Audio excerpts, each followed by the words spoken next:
able to get in.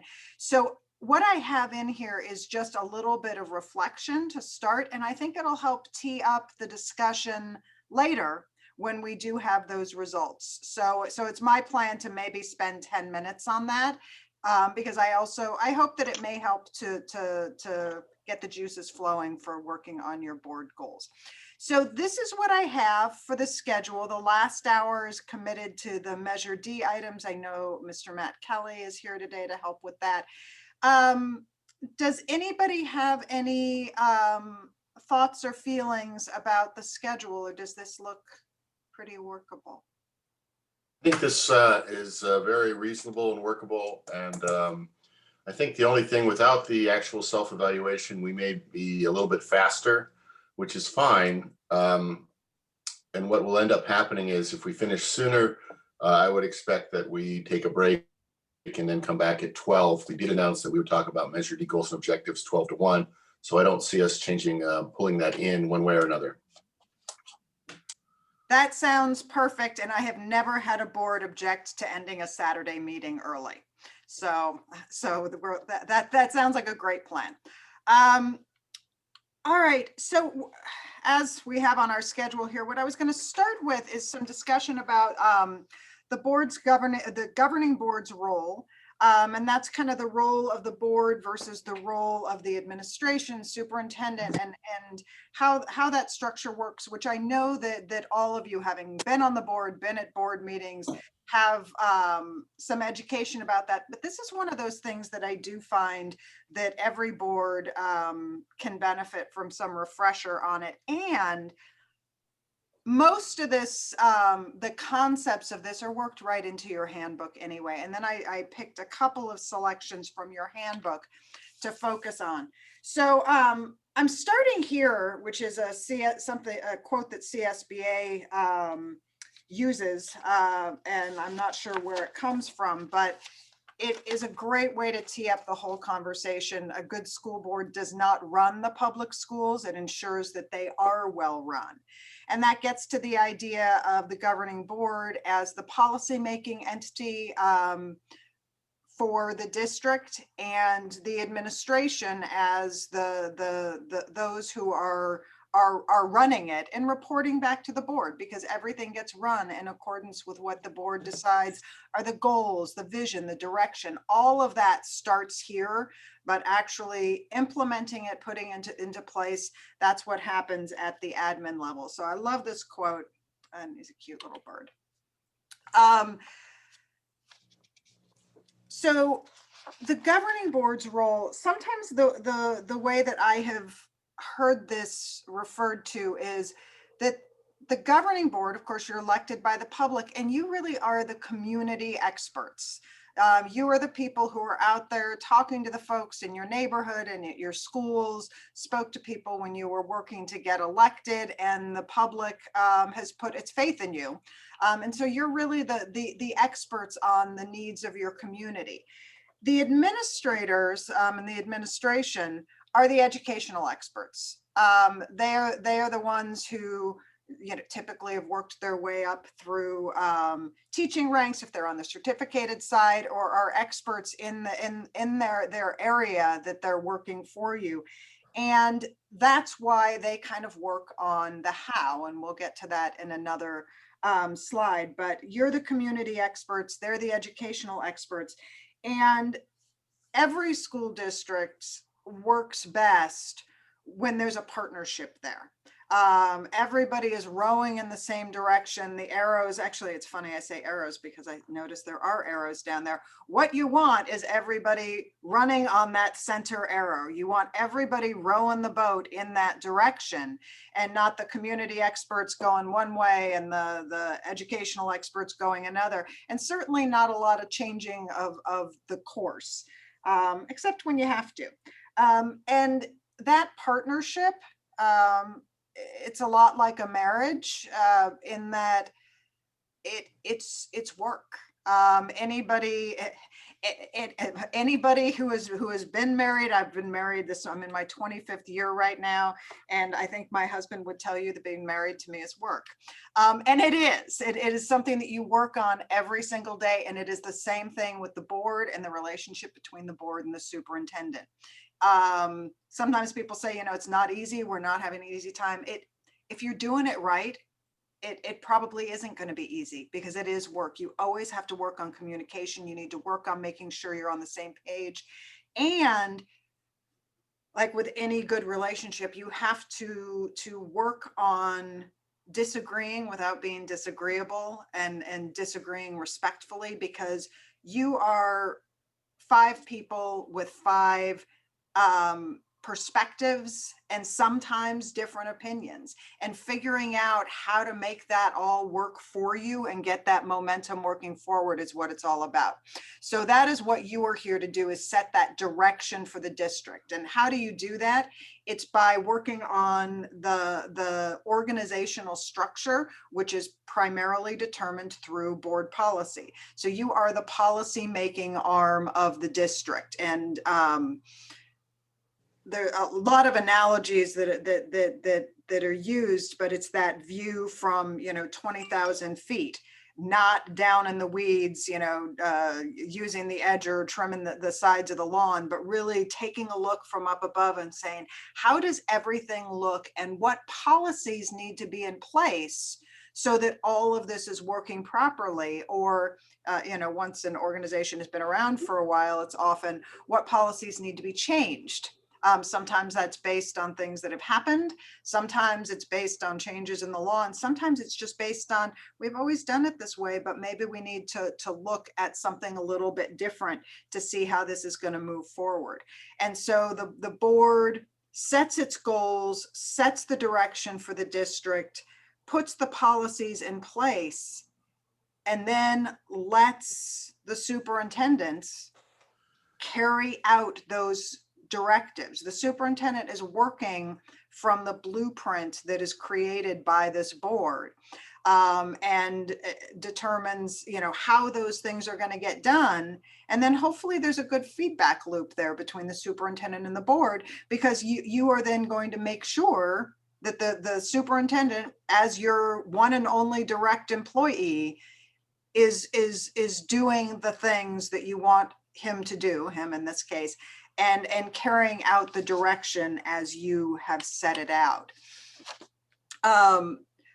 Another way that it's often discussed is the what versus the how. So the board keeping it big picture. I don't know how many of you have seen, there's a book that's kind of popular right now called The Governance Core. I do recommend that, in addition to the How to Not Be a Terrible Board Member, which is also a great book. But there's an explanation in that book that I really liked, which had to do with a public official who and fire management. And the idea that, when you're down on the ground and you're trying to manage a fire, you see what's right in front of you and you're working on this. But in order to really get at the problem and get the whole situation under control, you need to be up in the helicopter seeing how the fire is moving as a whole. What buildings are just outside of that? From where you are on the ground, you can't see those things. And so the board's role is to be up here, hopefully not putting out a fire, and seeing how is the operation working as a whole from up here. And then you have people at all levels of your organization who are figuring out what to do in each of those individual places. So the board is focusing on the what. What goals do we want to accomplish? What programs do we want do we want to put money into support? What is it that we want to do? And so the what could be, more libraries, better evaluation system. Do we want to pass a bond? Do we want more preschool programs? Those are examples of some of the what's that a board may be working with. But the board is not going to be figuring out the how. The board adopts whatever, whether it's policies or goals or whatever it is that it needs to do to determine what that what is. And then the administration figures out the how. And the how is, who's going to work on this? Exactly, what are we going to put in place to accomplish that goal? Another example that I've heard recently is about planning a banquet versus setting the table. The board says, you know, we want a big celebration banquet. The board is not deciding whether you're going to use paper plates or china. The board is not deciding how you're going to set that table. The board is saying, this is the big picture of what we want. And then the superintendent works with his team to figure out the how. How are we going to make that happen, and what do we need to put in place in order to reach that goal? And again, in terms of that partnership, there's always going to be that feedback loop. Depending on how big the project is, how big the goal is, the superintendent, under the best of circumstances, is going to be reporting back to the board and saying, this is the what that you've asked us to accomplish. And this is what I'm working on right now. This is, you know, these are the pieces that I have in place. This is where we are in this process. So getting back to you about what that how looks like. It's really important for everybody to stay within those rules. And the term that I hear all the time, and I use it because I love it, because I get it, is stay in your lane. You know, everybody's got their lane. And so the board's lane is the high level, the what, the policy, and the superintendent administration, their lane is the how. And then there are other lanes as you kind of, you know, go down the delegation chain. But it's really important that roles be clear and that everybody stay in that lane. And so the board is going to develop the operational protocols to make sure that that happens. And that, again, primarily is going to be through board policy. Are there any questions so far before I move on? And I can see some of you, but not all of you. The one person I can't see, just because of the way that the Zoom sets up the screen, the person that I'm missing is John Walton. So please just take yourself off mute if you have a question or a comment. John, John Paff, did you have something to say? Well, a couple things. Yeah, in this meeting, board, we have been very formal about trying to get questions and answers. But I think for this presentation, Sarah, if it's okay with you, I'm going to say, when there's a break, if you have a question, simply go ahead and speak up so that we're not trying to get that. It's not a lack of formality, it's a lack of the ability to read one's mind over the internet.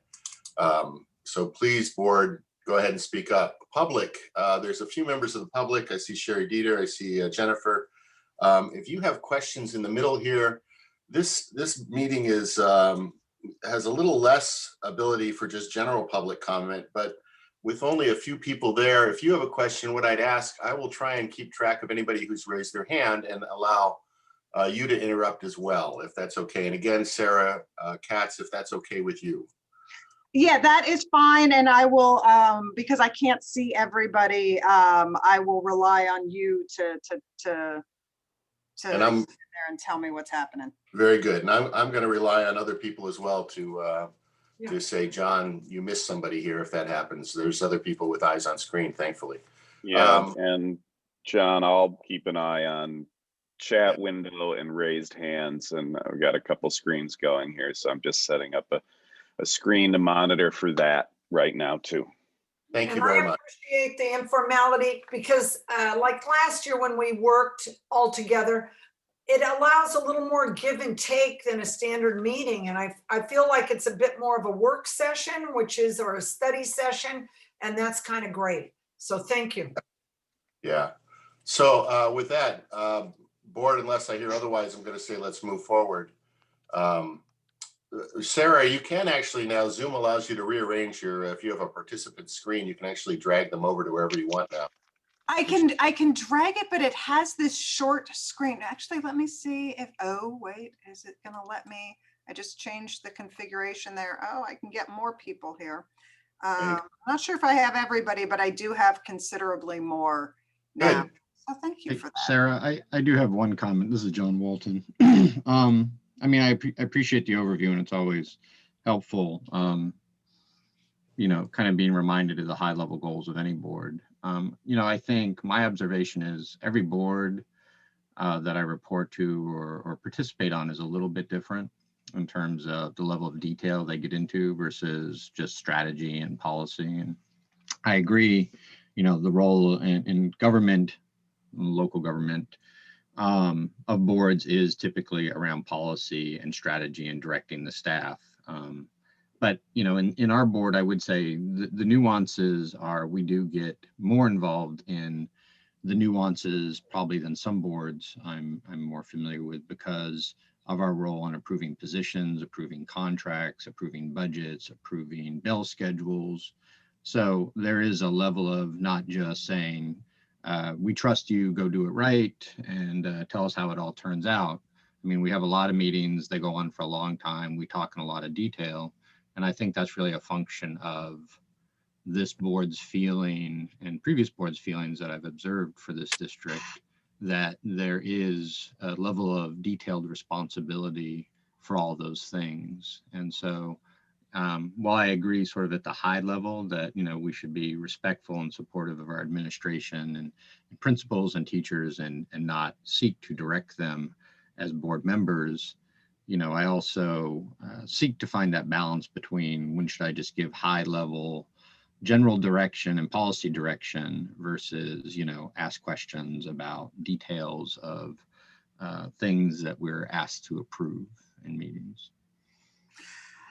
And certainly the goal or the best practice is not for a board to be a rubber stamp, because you are responsible to the public, but typically kind of by trying to keep these roles separate, and actually it brings us very kind of neatly into our next slide. Accountability is a big part of the way that you'll do that, because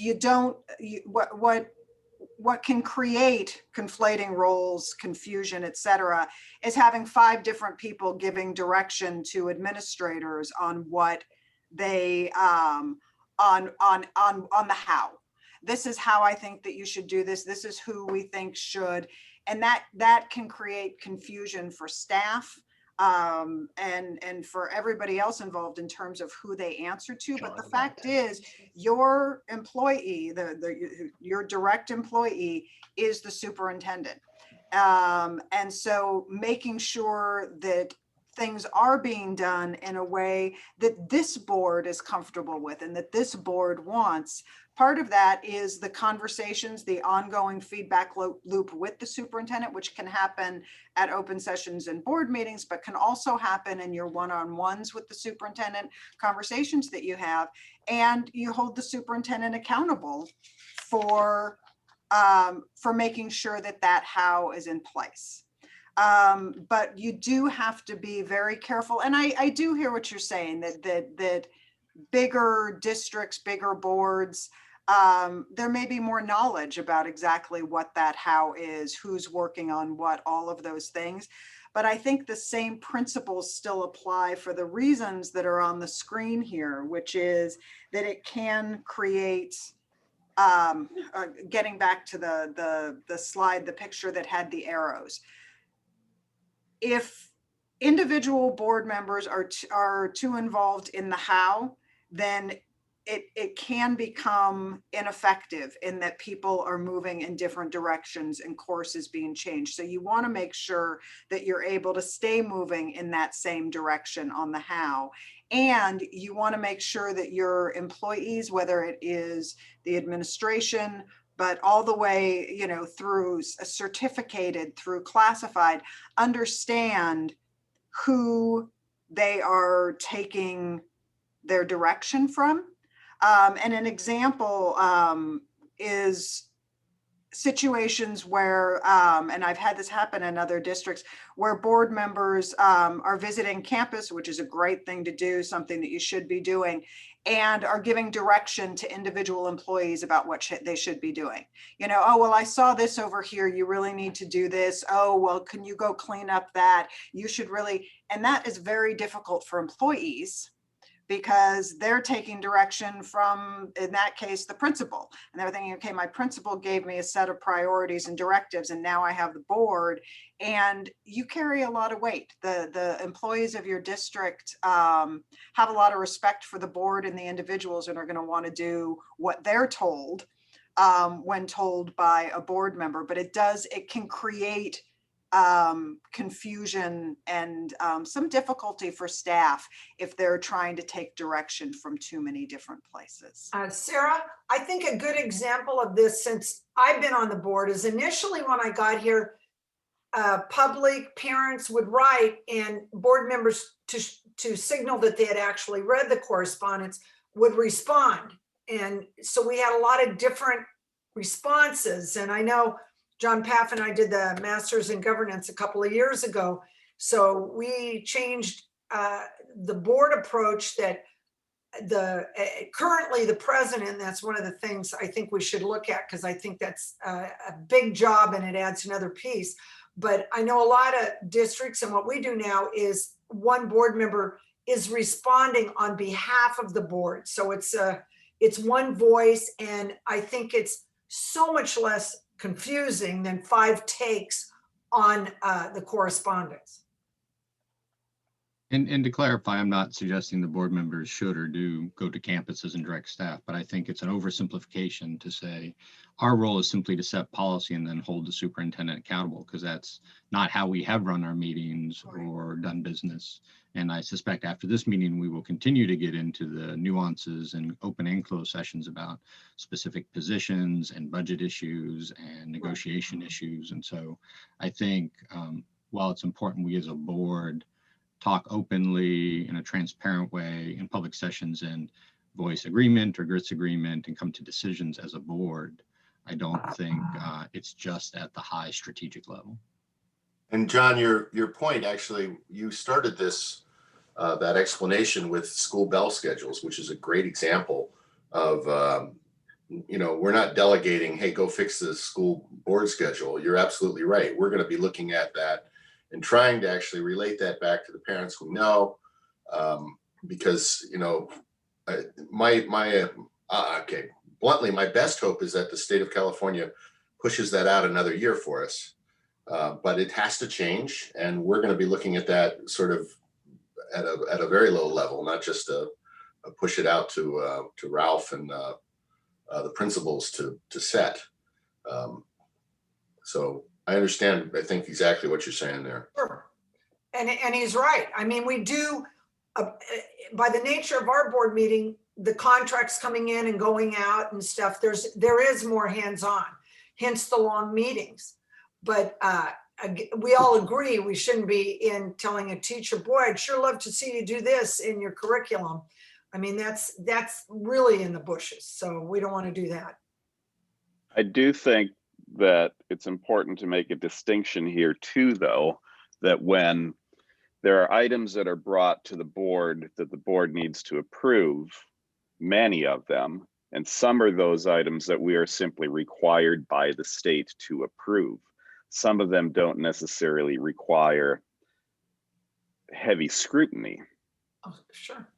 Right. So there are some things, and I think at times we as a board over the years have scrutinized some things too greatly, which result in those meetings going till 10:30 or 11 too. So that it's important just to keep that in mind when we're looking at those things and we're getting those packets to take a look at it. It's like, all right, so is this, you know, because there are some things that we're required to approve, but that we can rubber stamp those that we see every year, and they're not a big deal. So, and I'm not trying to be dismissive and saying, you know, it's like we shouldn't look at stuff, but just trying to point out that there are differences between some of the things that are brought to us.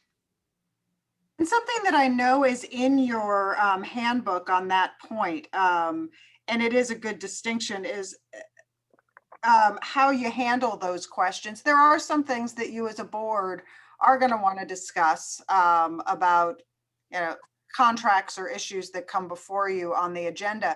But a lot of times that discussion are really questions that have very defined answers, and part of your governance handbook and part of a best practice is that you direct those questions to the superintendent prior to the meeting. So if you have questions about a contract, about a process, about something that's coming to the board, to see how much of that can be handled through you know, a phone call or a session with the superintendent prior to the meeting. Now, there may still be things that you want to discuss, but the actual question and answer, this is just more information that I need. A lot of times that can be done outside of the board meeting, and should be, in order to keep those board meetings moving forward. So it is narrowed to the issues that you all want to discuss. Yes, Great. it's good to keep that in mind. I always think of the poor staff people that have been working at their school since 7:30. So it is nice. And I think we do get a little long-winded sometimes. So just having that in our thoughts it's good. All right. I will watch for anybody to come off mute again, but this is something that comes up in most districts at one point or another. But one of the items, it's in your handbook, and we're going to go over specifically what's in your handbook. It's one of the selected sections, is managing complaints. And honestly, I think that complaints sometimes is a fair word, but sometimes it's comments, it's concerns. I think that there can be kind of a negative connotation sometimes to complaints. If people are coming to you with things, they might just be concerns. Members of the public who, you know, there's something going on that they have questions about, concerns, sometimes a true complaint. And understanding what the board's role is in that process. Well, I'll wait until we get to the handbook part to go through the process that this board has adopted and selected, and we'll go over that. But the idea is, you do need to listen to members of the public. You're an elected official. That's exactly why you're there. And that is one of the nice things about living in a smaller town, is that you really do know your constituents, and your constituents know you. Although it does mean that you can't go into Trader Joe's without having a conversation with somebody about something that has to do with the schools. So there's some give and take there. But the fact is, you do have a lot of accessibility and access with your constituents, and that's exactly the way it's supposed to work. But knowing and remembering best practices and what this board has agreed upon in terms of how you're going to handle that, because board members, as individuals, you know, you act as a board, and you don't have the authority to act as an individual. So you're not going to be able to resolve somebody's complaint, to put a solution in place. But what you need to be able to do is listen to what the problem is. And when it is a true complaint, and a lot of times even when it's just a concern, directing that to the appropriate person with the district. A lot of times, and most of the time, that ends up being the superintendent's office, and you're going to inform the superintendent in any event. But when somebody comes to a board member with a concern about what's happening at the school site, it may be, who have you talked to? Well, that's something you should definitely, if you've already spoken with the teacher, that you should speak with the principal. Trying to send those people in the right direction, but making sure that the administration is now aware of it, so the administration can do their follow-up to make sure that the problem is resolved. And to be careful about talking about specific resolutions, because they may not be resolutions that HR or the principal or the superintendent are able to put into place. So making sure that those are being sent to the right places so that they can go through the right process to get resolved. But being that ear to the ground, like I said, in a small town, I think is even more important than it is in some of the bigger districts, so that people know that their elected officials are listening to them and can help them get to the right person who's going to fix a problem.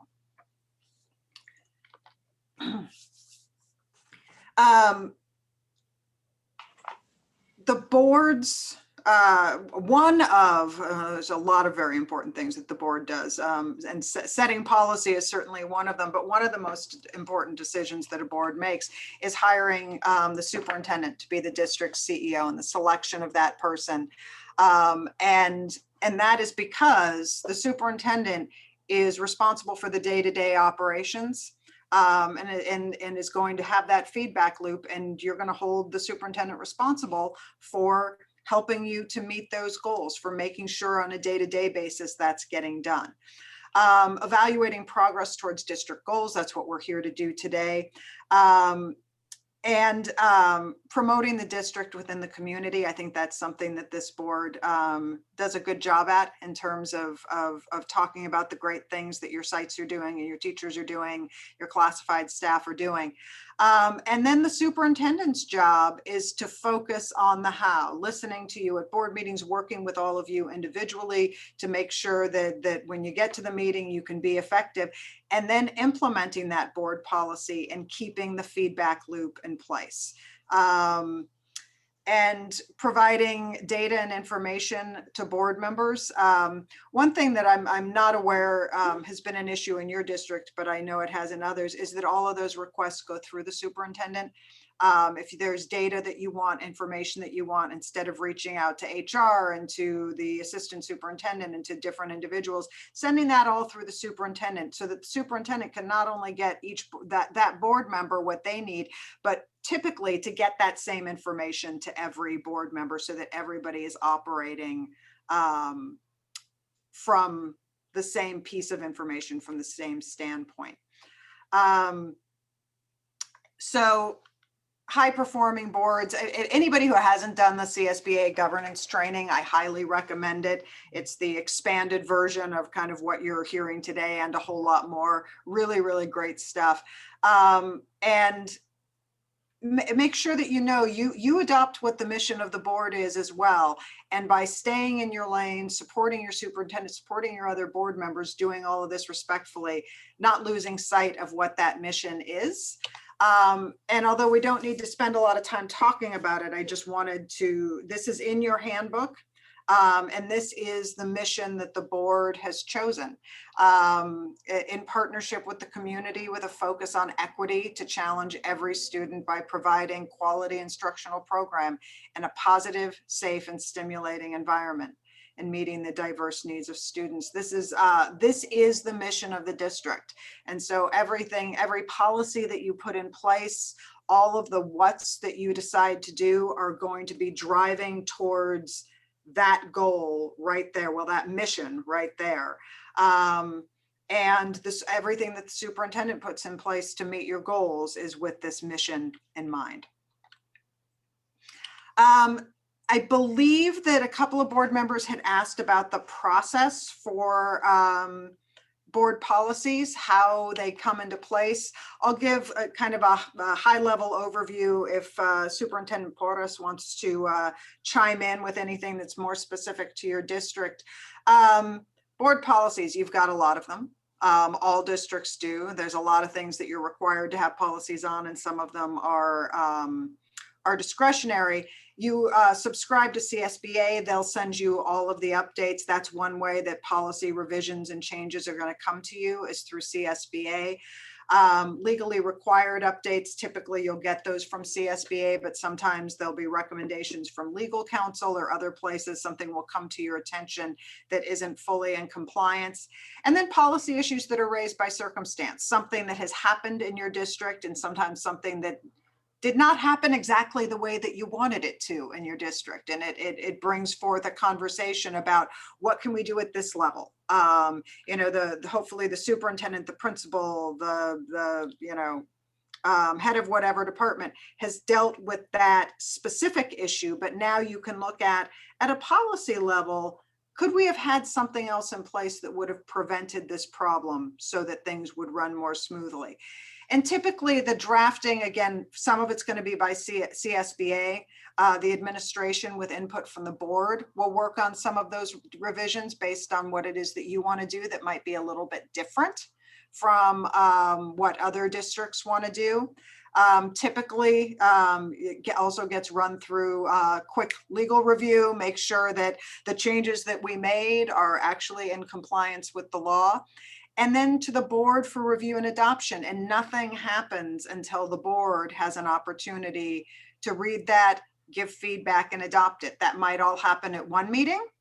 Or sometimes there's a lot of discussion and it gets sent back for further revisions, comes back to the board one or more times. But that is the basic process. And I don't know if there were board members that had more questions kind of about how that happens in your district.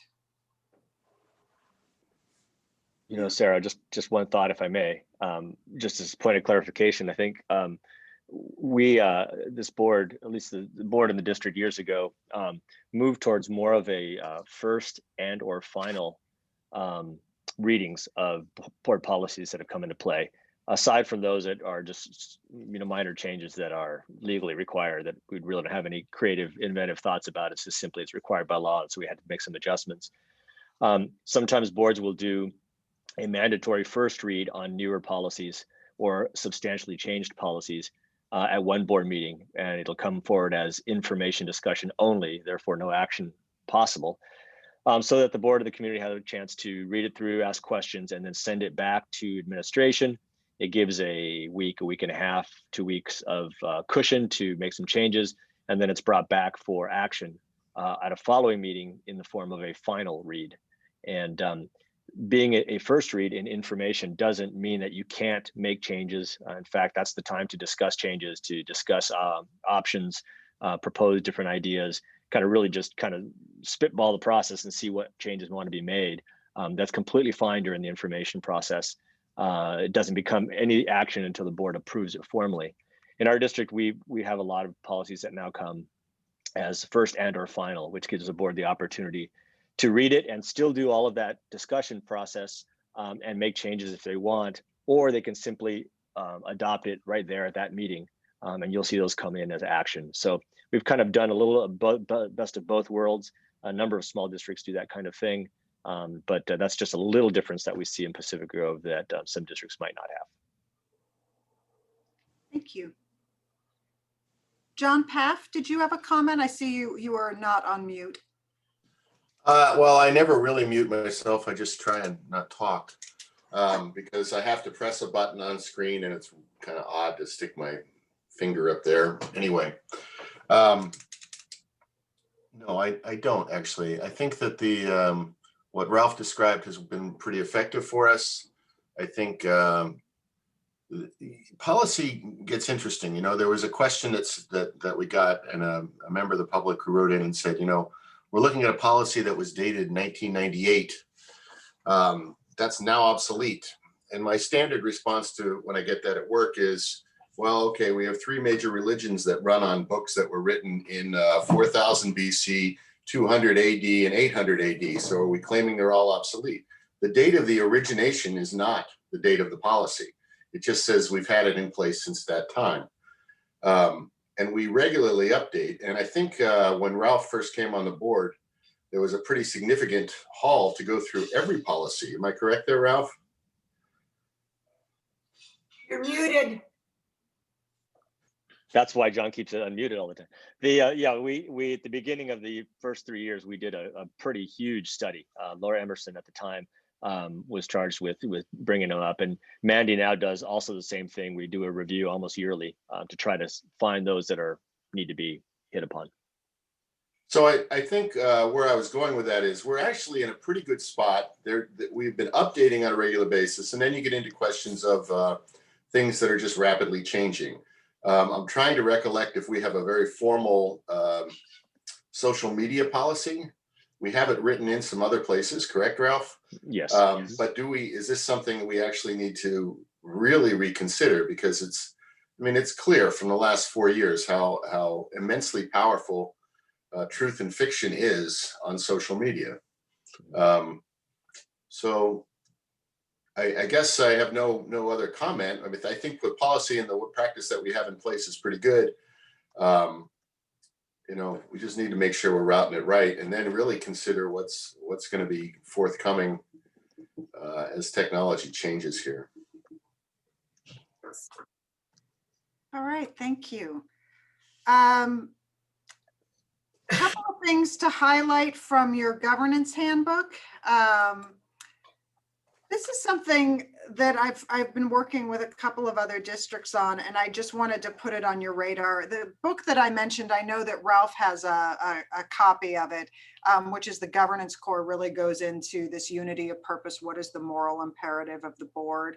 And that is, what is that guiding principle that helps you to transcend those 5 individual opinions and perspectives and all of that to focus on what it is that the board wants to be doing.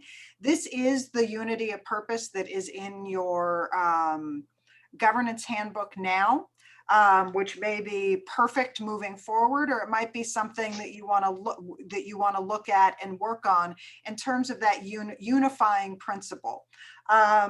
One comment that I would make about your unity of purpose is whether this is something that in the future, not here at this meeting, you might want to focus a little bit more, because what your unity of purpose does is it refers to all of these other documents, that your purpose is the mission, your goals, the vision, all of these things, where there might be a statement that you can make that is narrower and that really resonates with this board, a different 5 people than the 5 that wrote this. So perfectly good unity of purpose, but something to think about if you make revisions to your handbook.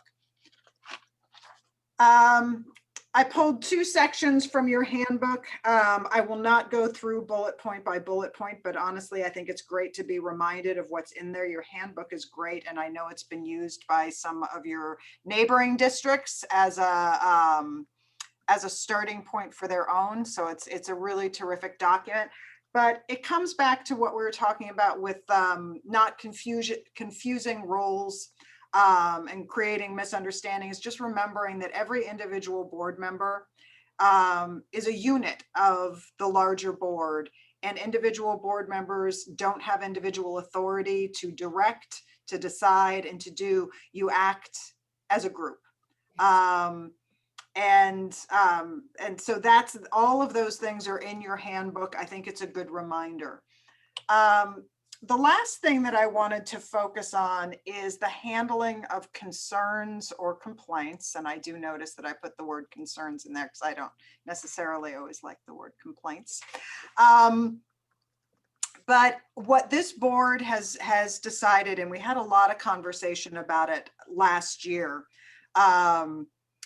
and a little bit of debate, but is to focus on the CSBA 6 R's to promote active listening to concerns and complaints. And that is the process of hearing what it is that somebody has to say, repeating back, reflecting back, this is what I understand that your issue is. And finding out a little bit about what it is that they've done so far. Have they already tried to get the problem solved? Knowing what it is that they see as a solution. That doesn't mean that you are going to promise, guarantee, or commit to a solution, but understanding what it is that they want, because honestly, there are times that somebody just wants to be heard. I certainly that they'll say, you know what, nothing else needs to be done now. I just wanted you to know that that happened. And that is part of your role, and that's good. You would still go to 6 and report that back to the superintendent, so the superintendent knows that it occurred. And then this is the one that we had a lot of discussion about last year, was go over the real options available to that person to remedy the situation. And I think that part of the issue had to do with what real options are. The way that I see that, and that I would project that, is that means the things that the individual can do. they can go to the principal, they can file a complaint, they can go and work with the person at the attendance office to see if they can get it resolved. But it's not things that you can do individually as a board member to try to remedy the situation. So really trying to get that person to go over, okay, these are the things that you can do pursuing the complaint process or just talking to the superintendent. And then sending them to that correct place. And then the feedback loop. Let the superintendent know what it is. So the superintendent has that background and knows that the issue is coming, but also so that where it's necessary or where it's proper, there can be some follow-up with that family. You know, I looked into this and it turns out the answer is X, or this is why it happened and this is how we're going to fix it. So allows that full feedback loop. And then the superintendent can check back in with the board member and say, just wanted you to know that I talked to them and the situation is resolved. So this is the process that this board has agreed to use in handling concerns and complaints.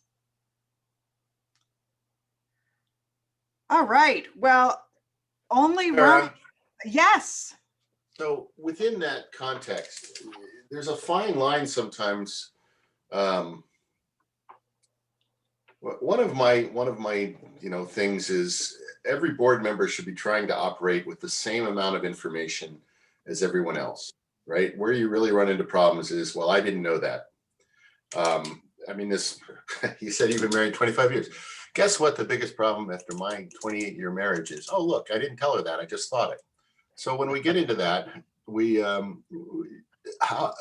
you have something that is somewhat specific, yes, we certainly should be letting, in my case, I let the superintendent know.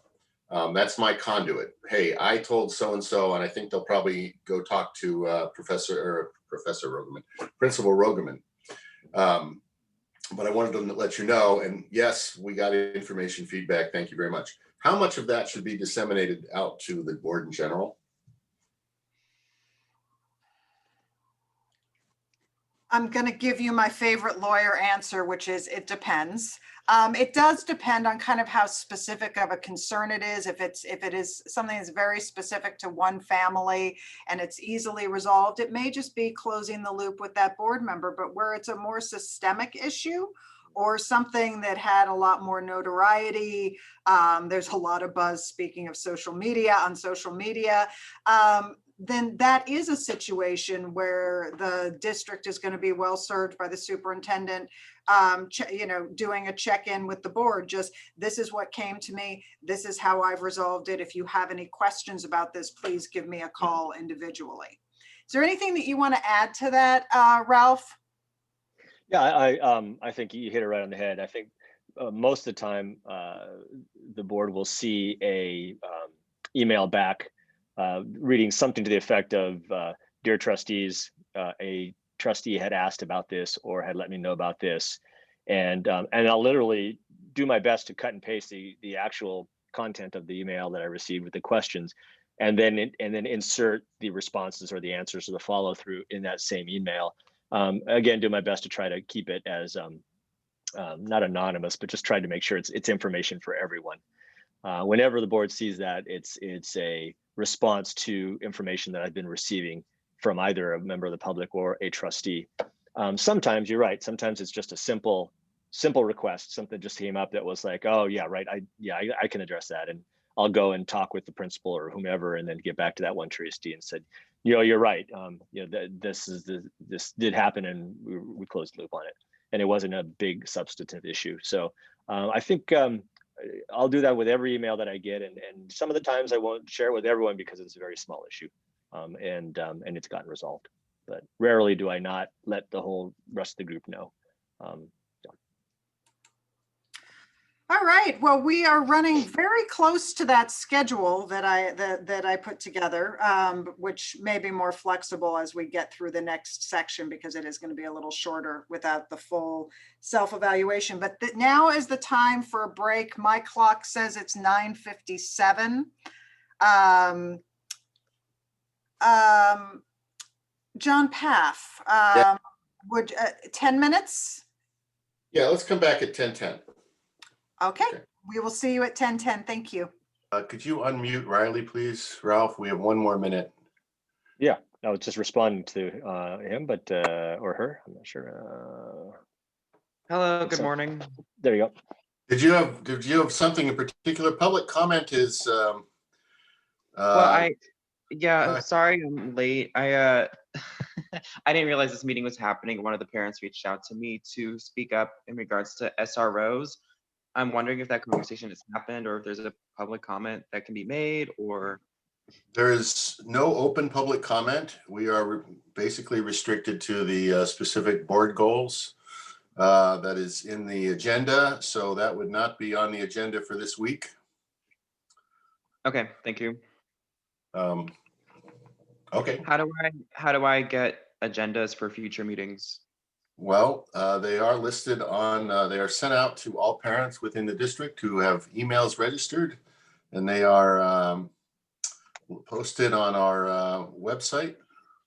Our next meeting is next Thursday, and there would be an open public comment at that time. Okay, thank you. I will keep an eye out. Have a wonderful day. Thanks, Riley.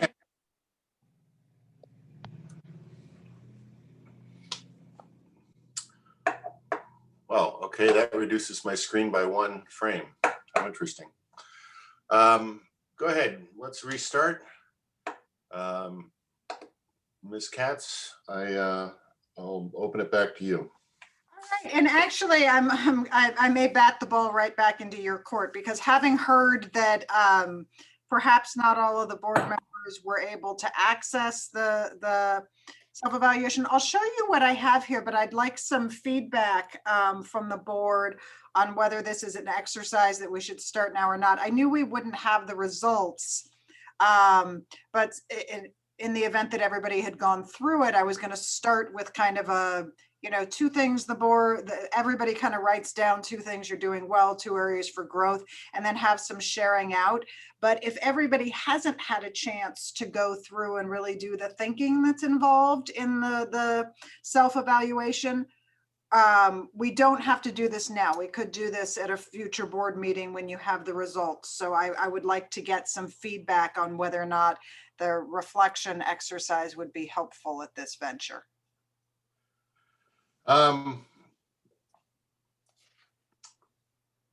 Well, I think it would. I mean, it's going to help us answer questions. So, board, what do you guys think? I like that idea of things we're doing well and a couple things to focus on. I think it's great. Brian? I agree. John?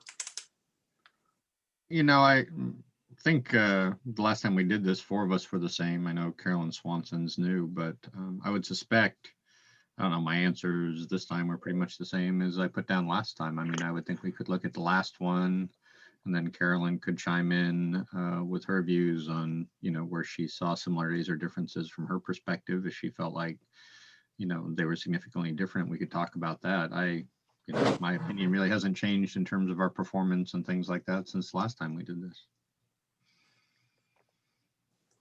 Carolyn? Well, I mean, if we want to go over this a little bit this morning, that's fine. I don't know how much I want to call myself out on specific things I disagree with or agree with. I like the idea of going over the results when they're all in. Oh, sorry, my camera's off. When they're all back in, maybe at a future date, and doing just like a summary of what we can do today so that we have time to do board goals. Okay, Sarah Katz, I think go ahead and just, the briefest of inputs that you think are useful right now would be fine. That'll speed up anyway. We'll catch back up and move forward. Well, we can have it kind of be optional. I am John Walton. I just pulled out last year's, and there were all different answers. So I had from 5 board members a total of 6 things that were done well, and what is this, 8 things that were growth areas. So there was some differentiation of thoughts and opinions on that. But what I would ask is just for anybody who does want to start with this, and I think it'll get the juices flowing. Maybe we can walk through with each board member. And is there something that you kind of want to call out, at least that you're doing well, and in the optional, an area that you know there is for growth? We can keep track of those, but we'll go more in depth when we get there. Is there anybody who would, it's optional, anybody who would like to chime in? I'll go first. I'll try to get the juices started. I would say one of the things I like best about the board is I feel very comfortable with the professionalism of the board and the kindness of the board. I think if you do masters in governance, or when you go to the conference, you hear about boards that are extremely antagonistic and a lot of energy about fighting, and I've just never felt that from this board. And I just feel, you know, we don't pass everything at 5-0, which I don't think we should, but there are differences of opinion, and I don't always disagree, but I always feel respected. So I think that's something that's very good, and I continue to think that. Here's what I would say is my biggest complaint or concern. I'm going to copy you, Sarah. It's a concern. I have felt this way all through education. I feel that so often we're reactive. Education comes at you so quickly, and every time you feel your feet are under you, there's a new issue with a student, family, policy, COVID. So you're reacting. What I would say, something I would love to see, and I think maybe study sessions are where we can sit and kind of talk. And in your forest fire analogy, we get a little more up in the air and have a little more long term of what are things this district should steer towards, not just passing everything tonight in 4.5, 5 hours, but where do we want to head? So more proactive, I would sum up, and you still have to be reactive, but have more time to be proactive with big dreams and goals. Those would be my two. Who would like to go next? I'm going to jump in so that there are still ideas left before we get through all 5 of us. I'm long-winded. That was not directed at you. Okay. That wasn't direct. No, it's like, you know, there were 5 people who commented last time, and there were six things on the list. So it's like, all right, it could be a short list. You know, one of the things I think that we do well is that we as a board and as a district have always understood that education of our students, of course, is vital, but that we also have made a point to take mental health in mind, and especially at times like this, that we've also made that a priority. There's safety in a number of ways, but you know, I think we're seeing more and more just how vital it is that we pay attention to the mental health of the students, of the staff, of our teachers, of everybody. And I think that we need to continue to do that, but I'm glad that we have focused on it. And you know, my thing that I think we could probably improve on moreover is the same thing I always come back to. I think sometimes we get lost in the minutia, Yes. The things that we repeat every year, and sometimes we go deep on those things that we don't necessarily need to. I do understand that when we do that, upon occasion, it is to the benefit of the community at large that's tuning in, and that does serve a purpose, because sometimes I will ask a question about you know, something again that we see every year, and I know what it is, but I'm going to ask that question for the benefit of the audience. And in this last year too, we've had some amazingly large audiences, and so that's good. But anyway, that's a long-winded version of my thinking. Sometimes we get caught in some of the minor details. Thank you, Brian. Who would like to go next? I'll go because I think it builds on what Brian said. I think if one of my concerns last time that I think maybe the pandemic has helped in an odd way is I felt like, you know, we needed to do a better job engaging with the public. The in-person meetings, you know, are always nice to see everybody in 3 dimensions. But, you know, we were at that time before the pandemic started thinking about how we could effectively engage more people and had talked about, you know, streaming meetings and things like that. The pandemic and the administration did a great job when the pandemic hit of, you know, standing up Google Meets and Zoom and things like that. So, you know, like Brian said, I see a lot more people engaged and watching and listening and participating now. And I think that's always good because it strengthens the conversation and ideas that are put forth. I still think the counterbalance to that is we still struggle to do a good job managing our time in meetings. I compare this to other boards again. And, you know, I think because we're small and because we all know each other and we want to be open and inclusive, the meetings tend to go very long. And to me, that sometimes creates situations where things in the beginning that to me may not seem important, we take a lot of time on, and then we get to the end and we have to rush through because we're running out of time, things that I would like to see us spend more time on. But, you know, time management, I think, is always going to be a challenge for us in the short term. Thank you, John. Carolyn? Hello. I agree with Christy, Brian, and John on all those topics. I do believe that all of our board members treat each other with respect, and I think that's priceless. There are some things I'm curious on how we can kind of keep board policy more top of mind when we're operating. I'd love to hear some ideas on that, how we can kind of go forward and remember not just the broad scope of a policy, but really have the details of a policy top of mind. In general, I'd like to see more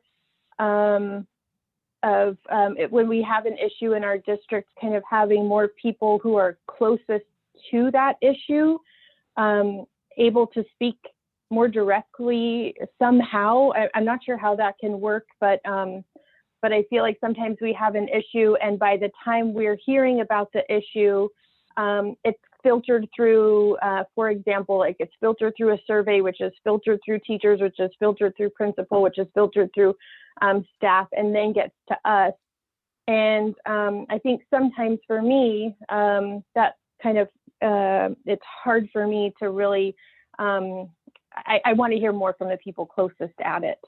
And then as far as the time we spend at meetings, I think that it would be great. I don't know how it's possible or not, but today's a brainstorming session. But at the KISBA conference, they were mentioning that the time that we spend on certain tasks kind of will define whether or not we're a high-performing board or have that capability of being truly effective. So they gave some percentage ratios of like how much time we spend on student learning and achievement, how much time on finance and facilities, and how much time we spend on community relations and advocacy.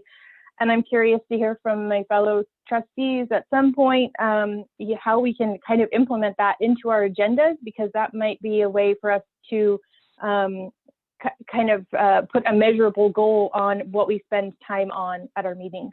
And that's all I have. Thank you. Sarah Katz, CSBA says something like 65 to 75 to 80% should be talking about education. Is there a single board in which you work where you believe that's occurring? No.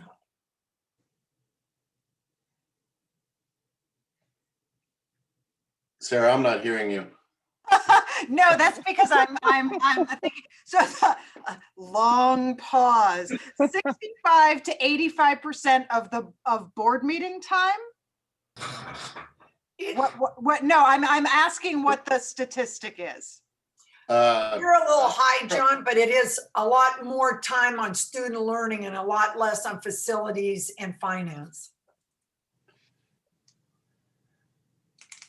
Yeah, I would say that most districts that I work with are not spending, 75% of their time at board meetings talking about student performance and achievement. It's a I'm lot not- of, it's a lot yeah. of other things. I'm not actually trying to, I guess I should phrase this, because I think Carolyn is right that you would say you come back from that and there's a note saying, well, you ought to be spending, this amount. This is really what you're there for, is education. And yet, because there is minutia and there are contracts that do need oversight, and you do have to decide, am I going to fix this building today, or can it go another week, or month or year? If there's somebody doing this far more effectively, tell us how, because I see that we do spend a certain amount of time, and I'd like to speed it all up, but at the same time, I got no magic bullet. Well, I think it goes back to what Trustee Walton is referring to. I couldn't agree more. I feel like a lot of times the big bomb is at 10:15 at night. And for the folks that have been at work, 14 hours earlier that day, it's hard to handle. I think some of this would be to agendize, and it goes back to my saying, is if we purposefully look at what do we want to measure as a board with student learning, as an example, which is our number one thing, what things might we go out and find out about, or have the honors gifted program come in and report to us, so it increases our awareness of what the district is doing. I do think that we can be, because you're right, we get inundated, and that goes to Brian. It's all, we're drowning in it. And I think if we can perhaps contain it a little more and still be effective, but have time purposefully going out about what we decide as a board is important and that we want to investigate, I think it's doable. Thanks, Christy. Song, you had a question or a statement? Yes, I do. I just want to make a comment about the time. I think it depends on the situation. Generally speaking, if a district is well run, you won't go a lot into facilities and finance. But I have been in districts that's probably 90% about finance, because they're in trouble. They were in trouble. It was so fiscally, mess up, insolvency, but nothing, because it does impact students' learning. So I think nowadays, because LCFF funding pretty highly for all the school districts, and we basic aid, you don't have that much into finance. But facilities more about, depends the way we are and where school districts are in general. When the construction could be some in the beginning, in the school year, not the whole year talking about facilities, but you have to get it going first. Getting a master facilities plan is going to take some time to formulate that. The board goals and policy into that, and then the staff will take it from there. So I just want to make that comment. I don't think it's really a science, say 75%, 80% student learning, because all those areas are about student learning. If they're not well run, forget about student learning. And that's a good point, right? If you're talking about buildings, that is about student learning, right? If you don't have a roof, that's a problem. Last week. Sorry. I don't think that's the point. I think the point is, of course, we don't want students out in the woods trying to figure out physics CAP. Of course, a safe environment and all those things have to do. But I will say that if we're honest and we reflect on the last half dozen meetings, what percentage of the time is directly, the Lcap is a good example that we get a ton of information about student learning. But lots of meetings, at the end of it, I go, wow, we never talked about the kids tonight at all and what's going on in the classroom. So yes, it all interlocks, but I think we can be more purposeful and look at what do we want to know about and how can we put that into what's going on. Thanks. Sarah, I'll come back on your comments. We went around to everybody and I didn't comment at the time. Just two items that I would see. We have to make changes. And it's not that what we were doing is bad. And it really reflects on Carolyn and John's comments. you know, we're living in an internet 4.0 world, and districts, not just us, but in general, are communicating on a 1.0 world. We're just not keeping up. And when I see stuff on Facebook, and frankly, I despise Facebook. I'm on there for one purpose now. And I really hate it. It's an echo chamber. It's a horrible medium. However, like it or not, we have to figure out how to manage that better and present better.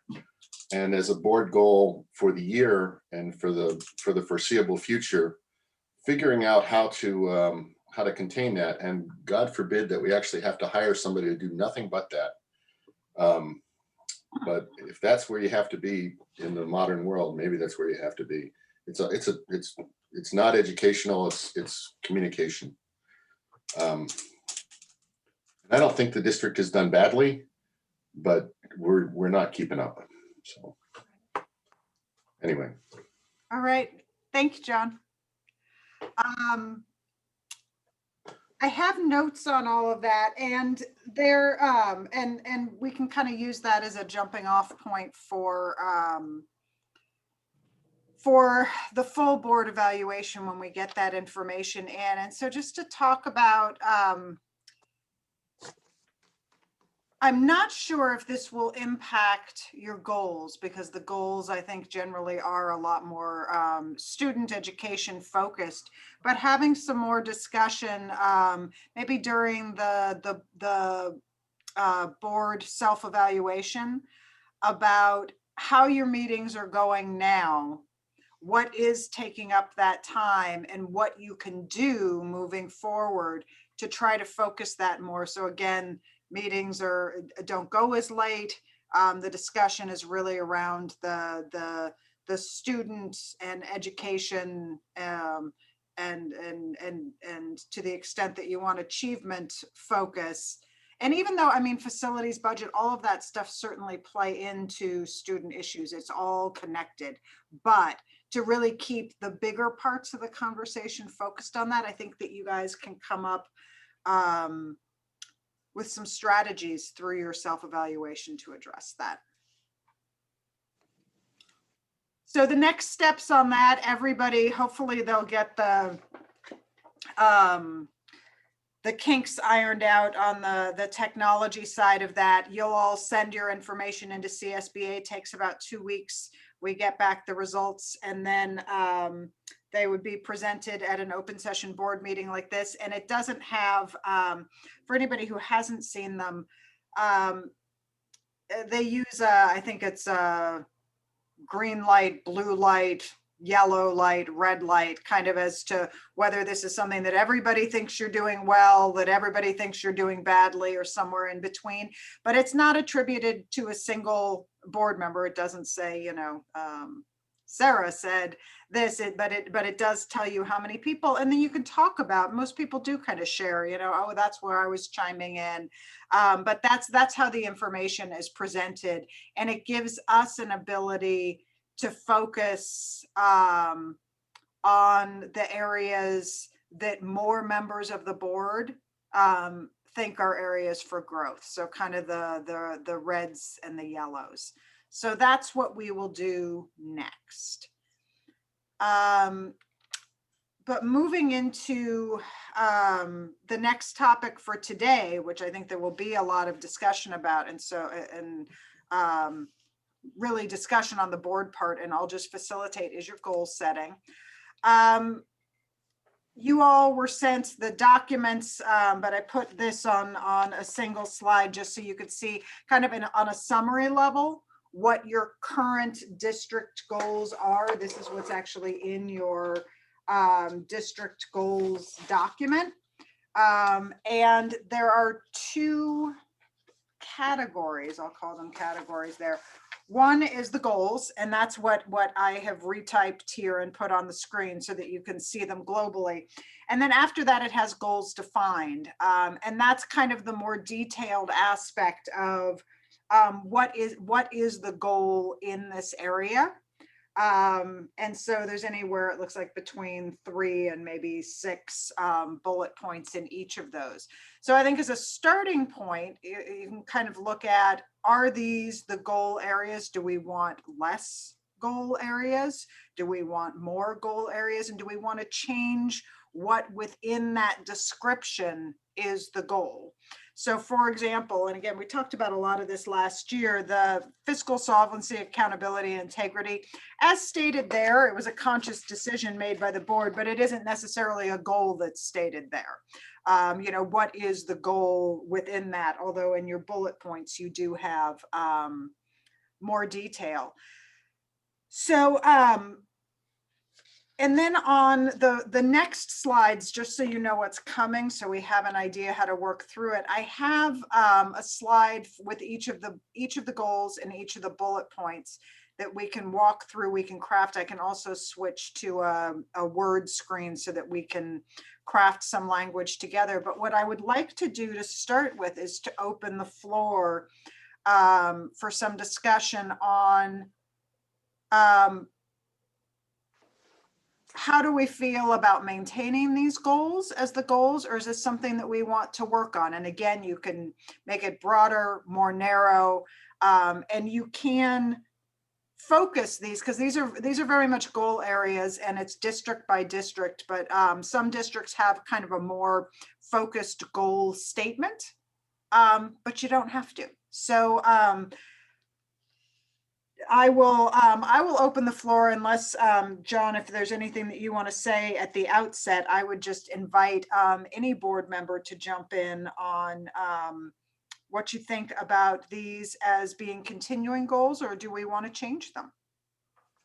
I have no comments. I'd open up. Somebody just told me I'm not sharing my screen. Thank you. There we go. Oops. I had it there. So this is the screen that has all of your goals. And then what I was trying to say, but I wasn't sharing my screen, was that after that, I do have each goal separated out with the bullet points. Right. But for right now, these are the 4 goals and what I'm inviting comment on. Thank you for that.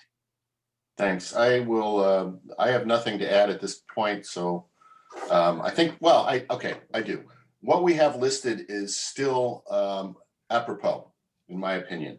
And I think the question that we have to get at is: are the actions underneath going to drive us there? And also some definitions. Safe is a buzzword.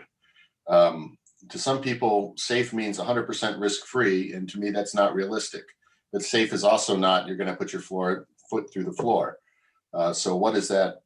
How do we define some of this as we go forward? But no, I'm good. Thank you. And I open up to other board members. I would echo what Trustee Papp said. I was thinking before this, with the pandemic and everything, I hadn't reflected on these for a while, so I was actually surprised when I looked at them to, at least in my view, how they still resonated. The learning is still high. We talk about that, and I know we struggle, like Christy says, to make more time for it and focus on it more. But we've talked about it in board meetings before. Feeding students has an impact on education. Good classrooms has an impact on education. And I know, I'm not an ex-educator like Christy, so I defer to her a lot when it comes to educational things. But, I think about, from my perspective as a parent, more about the whole experience of the student, being proud of their schools, it not falling down, having, safe playground equipment they can play on, having good meals, having good materials. And so I think student learning achievement is still very high. And I think a lot of the things we do might be 1 degree separated from what would seem obvious to learning and education, but I do think they're all interlinked. Health and safety, I agree with John, nothing's ever going to be perfect, but I think if anything, COVID had shown us that, we used to talk about safety more in terms of, fences and cameras and duck and cover drills and things like that. And, now we struggle, I think, as a board to figure out what does safe look like in the age of a pandemic, where the students and faculty can be safe and balance that with, the social, emotional health of the students along with the physical health of all the staff. And then, credibility and transparency, like I said, I think if anything, the pandemic has caused us to communicate more than ever. So maybe that's a good thing. And I hope we keep it up and continue to build on that.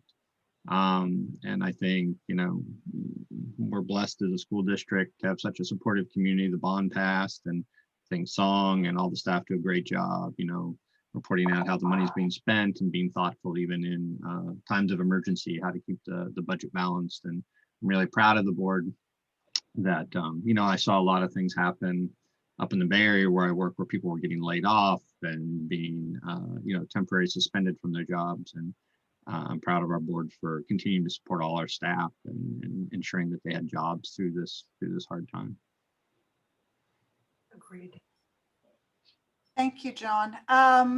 Anyone else want to speak to the current goals and whether you would like to continue with them? Sarah Cox, I have a couple questions. Yes. Okay, these are just some real clarifying, just broad questions about our goals in general. Is there a timeline on these? Are these goals that we're like, okay, by this time next year, we want to see movement on this? So let me, Sarah. Please. Caroline, I think the district goals, now there can be some very specific objectives which would have timelines, but these particular goals are intended kind of as ongoing. And a good example is and again, I think that you're very keen on this, is credibility through effective and transparent communication. We know that this is a long-term goal. We want to have people say, I trust what they said, even if I wasn't there that day and how I got there. Yes, John said, we're trying hard to get the new roof on.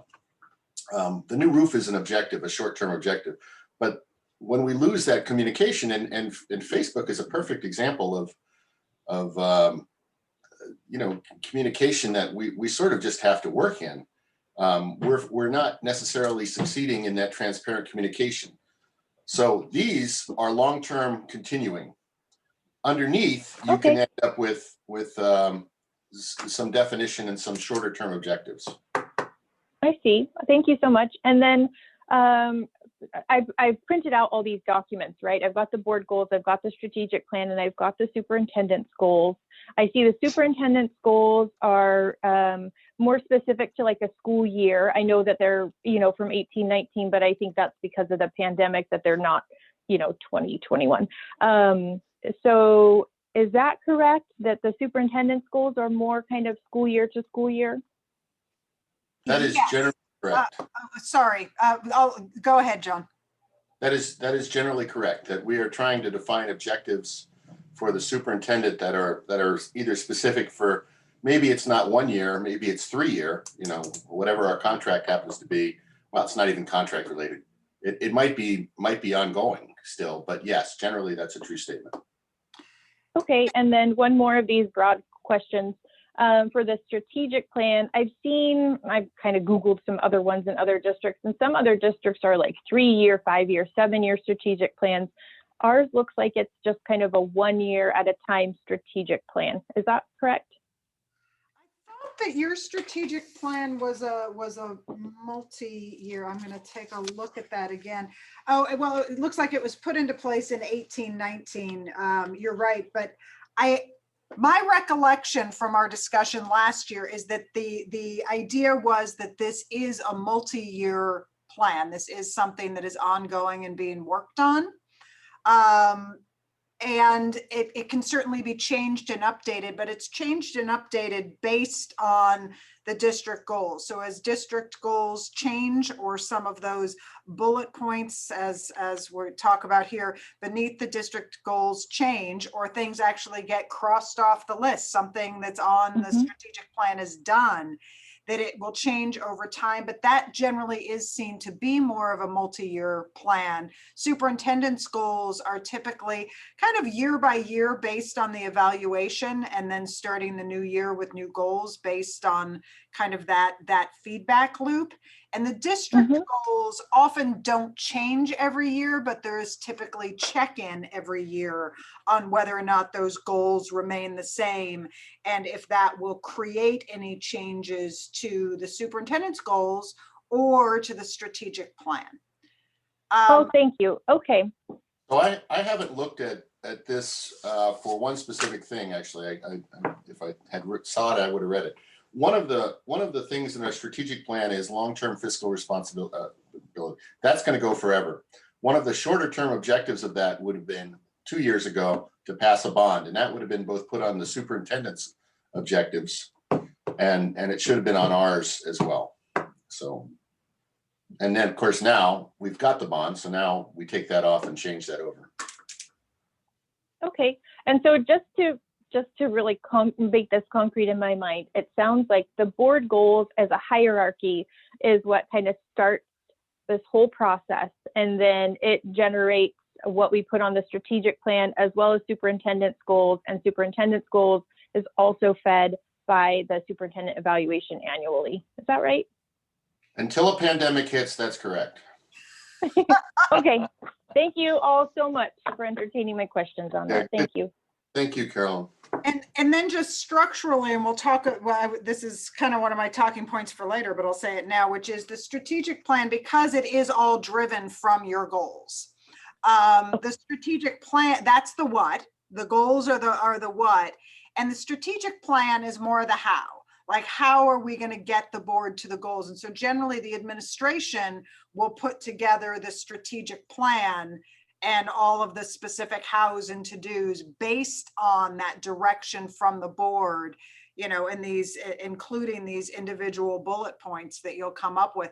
Those things are going to get worked into the plan and with more detail, like how do we get to each of these things?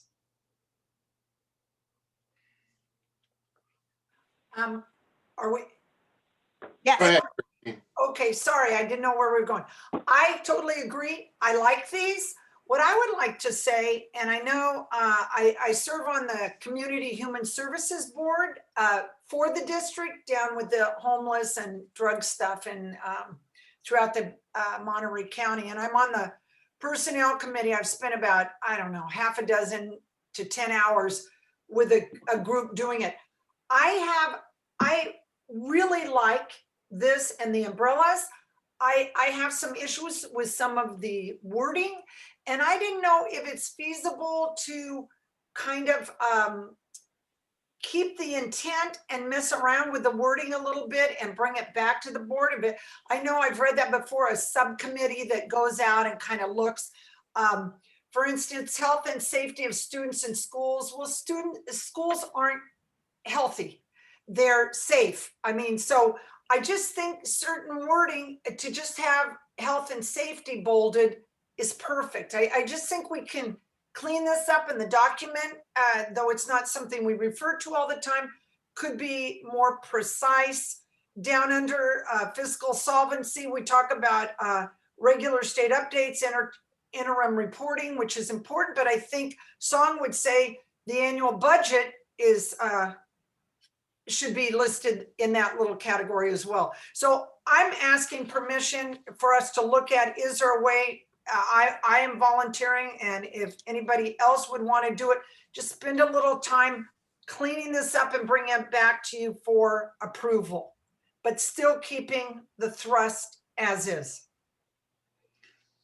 Yes, Well- and to reflect back to what we did the last time, which I think kind of accomplished some of the same goal, is through this discussion today, we'll be taking notes and feedback. And actually, I think, you know, as long as it's not too ticky-tacky, you know, all of the things like that, like what you just said about, you know, it's really health of students and safety of schools, you know, that we can take notes on some of that. But what we did last time is noted all of the things that people brought up. We did some wordsmithing during this session to the extent that we have time. But then we took those notes back, and I worked with the superintendent and I believe the board president on putting together what we think from the discussion. And so certainly we can get direction from the board on who we can work with to do that. And then that draft, and it will still be a draft, will come back to the board to be approved at a later time. That's correct. This is information discussion. So, you know, we will end up bringing back the strategic plan for 2020, 2021 at a board meeting. So we can make those changes. Okay, so I have heard from Mr. Walton, Ms. Swanson, Ms. Dawson, and actually I think Mr. Paff, you kind of started. So Brian Swanson, would you like to speak to this? Yeah, just a quick thing, and it travels along the same lines as just on the wording of some of this that I think it could be tweaked a little bit, but also, you know, when John Paff was talking about how we communicate, and we've all talked about that and how we do this, and you know, I hate Facebook as much as I think the rest of us probably do, except for Scrabble. But I think that especially when it comes to that communication bullet point there, I'd like us to be more than just effective and transparent. I think, and I think that we've improved our communication over the last few years. It certainly is better than it had been, but I think we can continue to like fortify that in some ways. I would like for us to not have any kind of a Facebook presence at all. I think that if we have, and again, our websites have improved, our communication has improved, we need to be the definitive source, and you cannot be that definitive source if you're sharing information through Facebook. And there's stuff up there, of course, that lives forever. You can't change it. You can't control it. So, but anyway, that, you know, that starts with what our district goal is and how we word that when it comes to communication. And I think we could address that a little bit. I'm just taking some notes here, 1 minute. That's a really interesting statement, Brian. I don't see it going away. So you either accept it and try and live within it, or every now and again, someone's really going to come up and it's going to hurt you badly.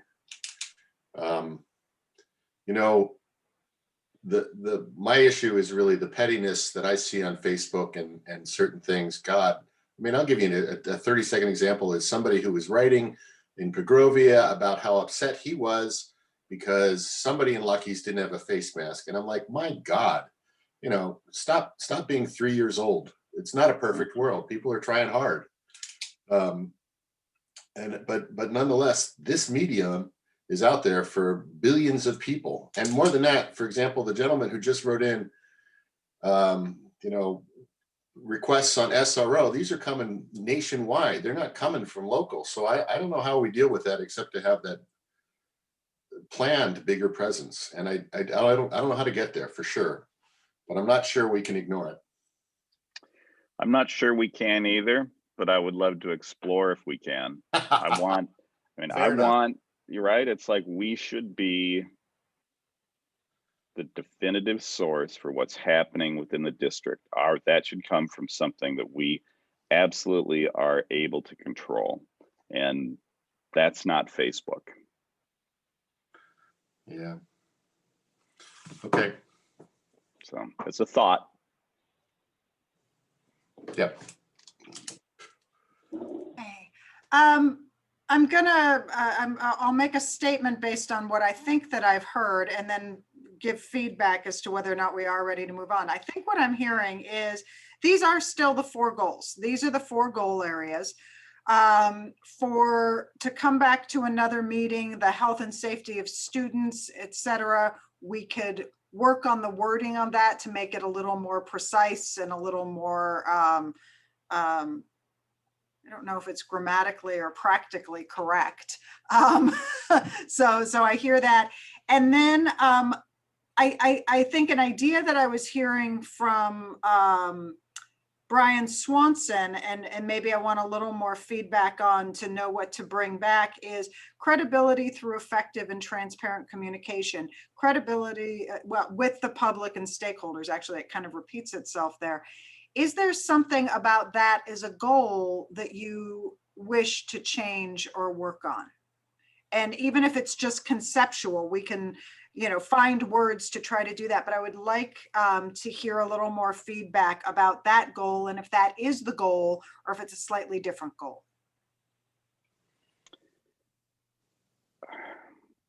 I think the goal, the way I see it, is largely the same. Again, but I come back to that, and it's not the best term for it. Somebody with better words than me might be able to find it. But for us to, I want it fortified. I want it like, what is the word for Robust. Robust? There you go. Yes, robust. Yeah, I would like to, and this is, and maybe ultimately this would be a tagged onto it or an additional goal, though. I would like to see us, and not that we're not, but to be a more integrated community as a whole, and not just the district, But I think back to a couple of years ago when Debbie Crandall and I had reached out because it was the National Night Out, which is where I came from in Minneapolis. That was a big night, right? It was a night that everybody, and maybe you can't do that in every community, but where you certainly can't do it during a pandemic. But when people pulled out their picnic tables into the middle of the street, and everybody got together, and it was one night a year, but it was a way where you actually got to, everybody came out of their house and they got to meet their neighbors and hang out for a little bit. And we had reached out to the PGPD about that. It's like, how can the school district be a part of that? How can we make this a bigger thing? And it just didn't happen. We couldn't get buy-in from PGPD on it, and just it was a priority for a couple of us, but not for a lot of us. And to me, that's what builds. The school, the district, is such an integral part of what happens in our community. And, but so is the police department and fire department and our library and the museums. And it's like, how can we all be better integrated to make for an even stronger community?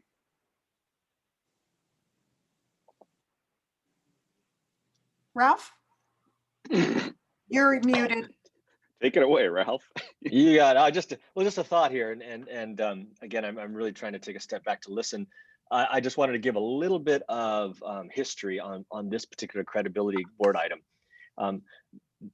Originally, this came back in like 2008, and it was at the height of program improvement issues with No Child Left Behind, and there was that time when schools were being labeled as failing, and the board at the time was really concerned that the district might fall into that kind of an area, and they wanted the community to be assured that our programs are great, and we're not going to get into that area, and as a result, our programs are credible and successful, and over time, over the last number of years, the thread of what credibility means, or how do you sustain or build credibility, has changed as time has gone by, which is totally right and appropriate.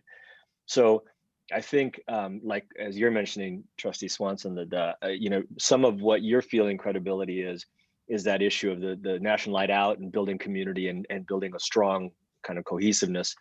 So it might be worth time at some point to talk a little bit more how the current board defines credibility, and what is the best way to build that, with current topics.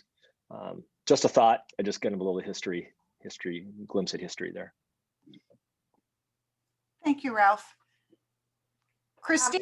Yeah, I just, if you're going to go away and write this, I have a question. Isn't the public, the community, a stakeholder when you're writing WASC and other times? So up in the top, it says credibility through effective, transparent communication with the public and stakeholders. They're one and the same. Down Yeah. below, they're called stakeholders, but for some reason, it's like, why wouldn't we say with students? And they are stakeholders. So that's an example of, I think it's a bit redundant and could be cleaned. And the other question I would have before we leave, keep public and number 3 down below, keep public and board members apprised of community action and involvement by fellow board members. I don't know what that means. That's the only thing in the whole thing I read. And I said, no one's ever told me what my fellow board members are, pardon me, are out there doing. Gotcha. And when we get to this screen, actually, I'll write that note down now, but as we kind of walk through these bullets. Perfect. If we're going to walk through them, perfect. I will tell you, it made sense last year, and it doesn't really make sense to me now either. So we may need to have some conversation about how to make that make sense again. So I think as the next step then, although there's always the opportunity for more general comment, my plan was to walk through the bullets in these areas and say, is this something that we keep? Do we need to add something, or is this something that is either done or is no longer relevant and we take it out? So if everybody is ready to move to that next step, I will have this goal 1 up here on my screen, and we can start picking that apart or keeping it exactly the same. Okay, so goal number 1, student learning and achievement. And again, keeping in mind that the broader statement on that, which everyone is comfortable with, is every student is performing at a minimum at grade level, engaged in his or her learning and contributing positively to the community. So these are the bullets that are supposed to be getting you to that goal. So I will, and I'm just going to start by going through and inviting comment, and it can even be if everybody's just thumbs up.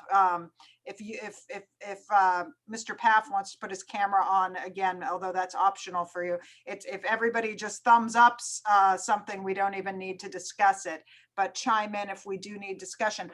Alignment of district budget with established priorities in Lcap and strategic planning so that every student is performing minimally at grade level, engaged in his or her learning, and contributing positively to the community. So, and it feels like I'm nitpicking a little bit. My issue with most of these that reflect the Lcap is the Lcap itself is a mess.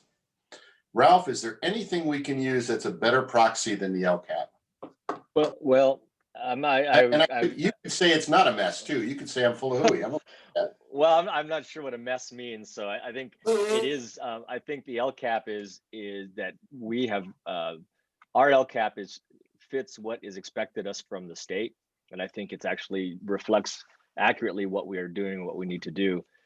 It is a large document. It's unwieldy to help try to drive any kind of small efforts. I think that is in there because we are mandated by the state to use the Lcap and now some of the other measuring sticks to help drive how we set up our budget.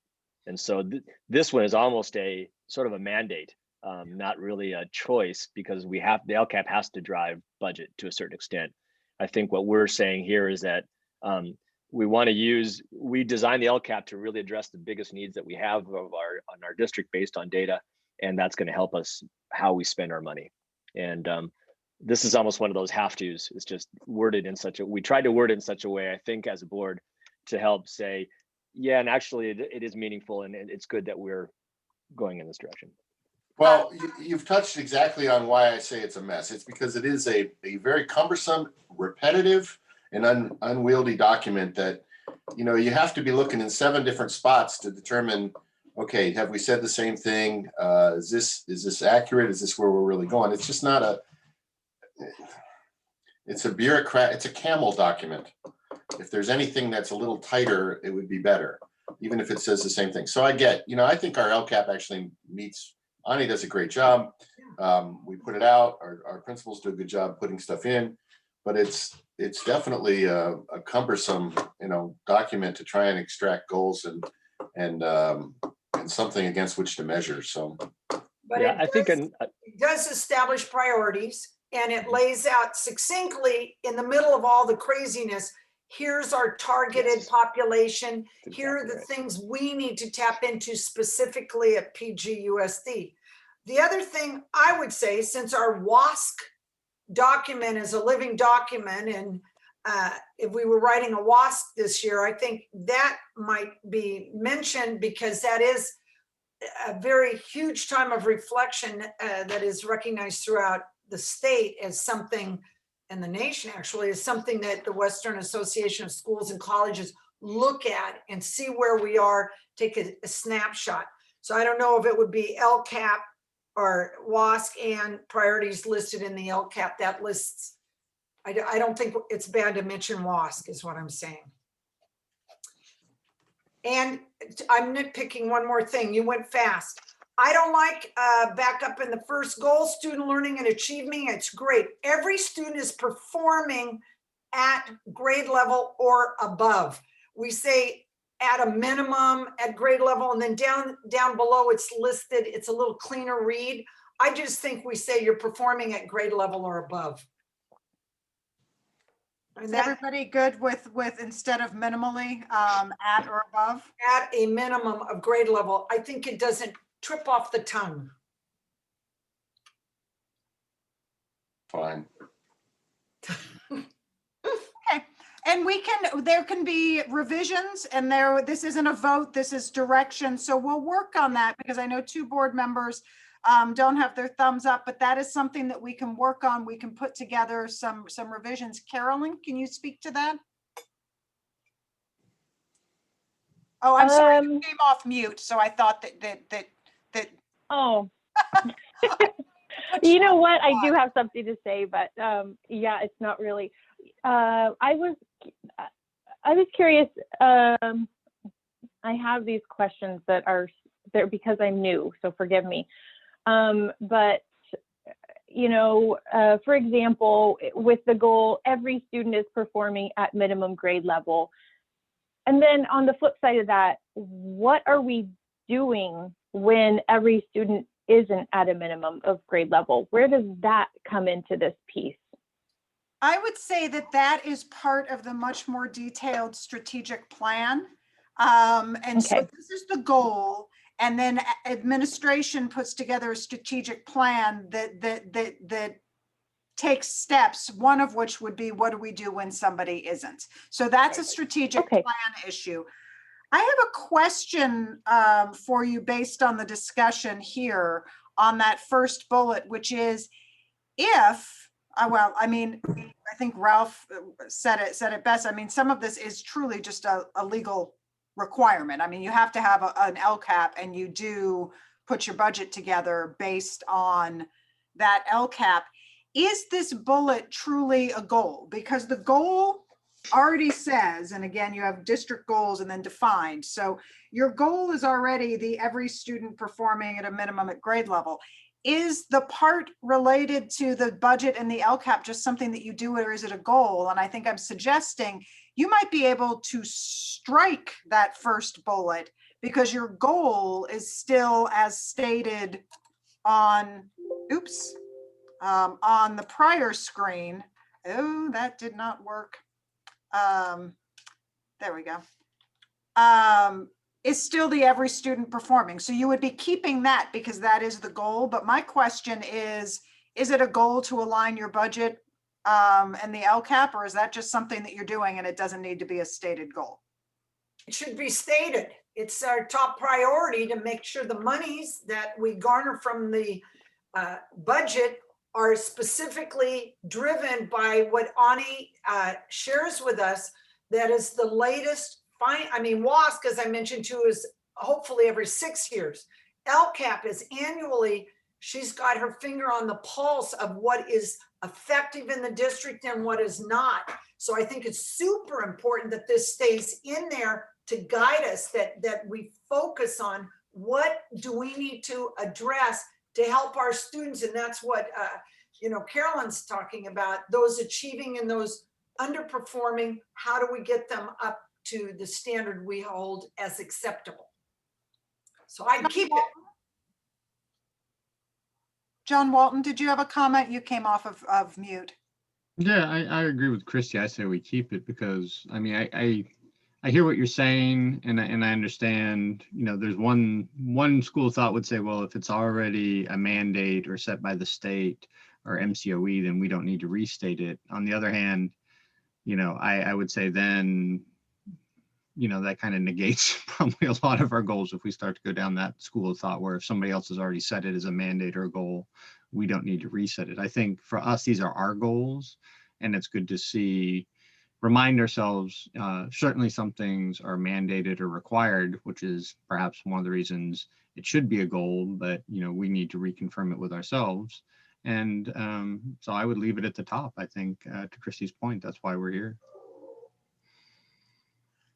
Then I think what I'm hearing is we keep this as a goal, and maybe we will wordsmith it a little bit, but it will come back for the board to look at how that minimally at grade level is wordsmithed.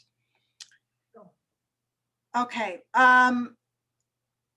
Use data-driven standards-based instruction and curriculum with the goal of students achieving at proficient or above.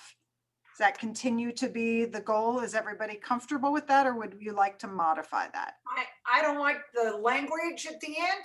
I would keep the whole first line, and I would say curriculum with the goal of all students demonstrating proficiency in all subject areas.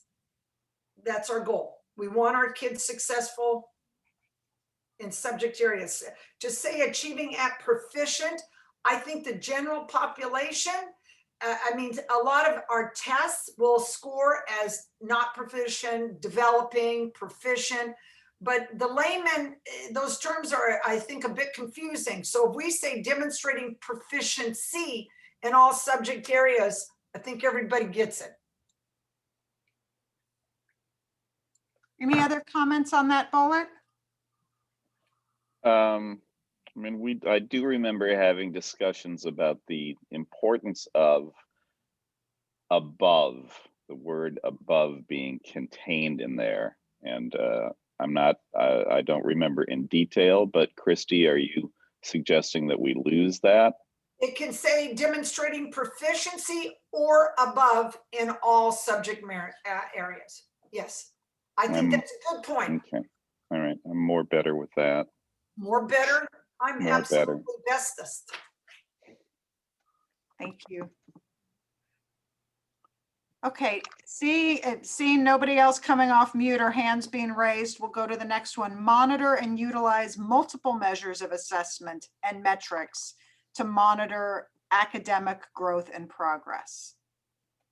I'm feeling it's redundant. Isn't growth and progress the same thing to me? Can we pick one or the other? Progress, I think, is used a lot in schools. I mean, that's what progress and growth, do we agree it's redundant to me? I don't know. Is everyone comfortable with progress? Sure. Assessment and metrics is redundant as well. It's fine either way. We can make it simpler. Okay. If I may, and I'm mute. No, I'm not mute. Just a quick thought, and again, I'm totally open to all the changes. Just as a point of reference, some of this language you're seeing is actually kind of directly drawn from sort of the state requirements / language that you see on report cards on the SBAC testing. So like proficient and above is actually a metric. When we look at students that are, when we take a look at students of need and target populations, one of the defining factors is if our students achieving at proficient, which is in quotes, or above. So the same with the monitor academic growth and progress is actually coming right off of the LPAC, which is a language assessment. It doesn't matter. I think you're right, Trustee Dawson, in regards to trying to make this, I think, easily digested by the public. So I think as long as we understand that there's a professional definition and then a sort of the public kind of easier to understand, very cool. I just given you a kind of a reference to where it comes from.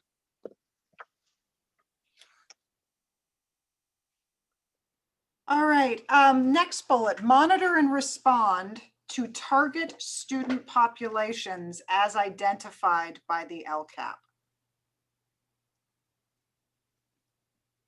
We comfortable with moving on with that? I see Carolyn.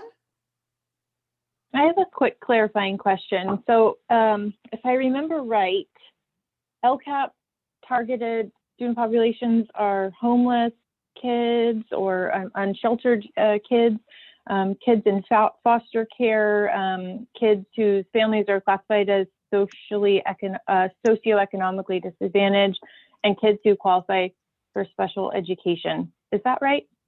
That's pretty much correct. English learners are in there as well. Oh, Specifically English designed. learners. Okay. Yeah. Thank you. But And foster my and only homeless youth, comment. Okay, foster homeless. Thank you.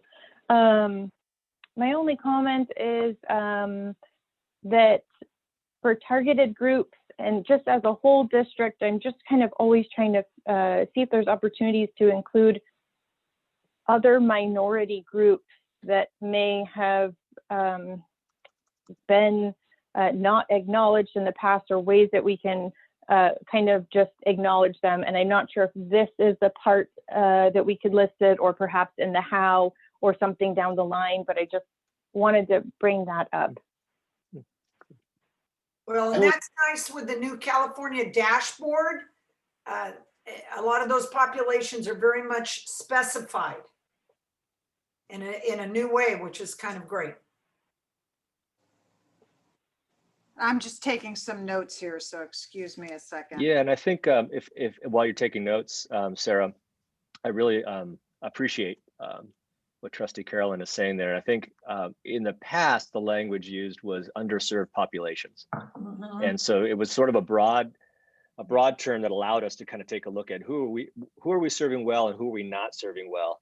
And the ones that we're not serving well, I hate saying the word label, but that's what it is. We labeled that populace underserved so we could target the services that we gave. And that kind of disappeared a little bit over the years. And it's certainly something that we can include. I think that's, we need to look a little more carefully on how we can include it, but I appreciate that mention. Would it be perhaps that part of one of these bullet points, or a separate bullet point, might be to identify other target groups other than what is specifically listed in the LCAP, if any? Does that make sense? Does that kind of hit on your point at all, Carolyn? There may be identifiable groups that are not doing as well as we believe that they can, and should we be doing work to identify what those other categories of students may be? Yes, that's exactly what I was getting at. Is everybody comfortable with us trying to capture that as a bullet? Well, you have 2,000 students. Is there anyone you're not going to monitor and respond to? I mean, well, the LCAP of setting the labels is, you're really setting aside, you just, underserved is a better goal. Well, and it does say student population. So inside that would be underserved or socioeconomically disadvantaged or special ed or ELL. Those are all, and they say target student populations.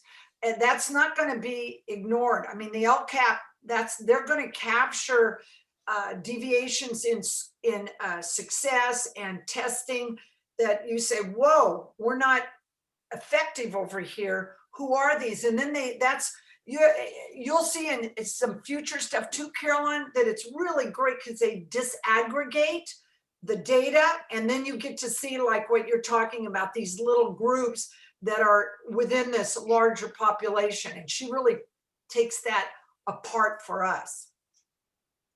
So I think, to me, it's important what Carolyn says, but I think it's, as John's referring, it's in there. We're tiny and we really have the benefit of really getting to look at all these different groups.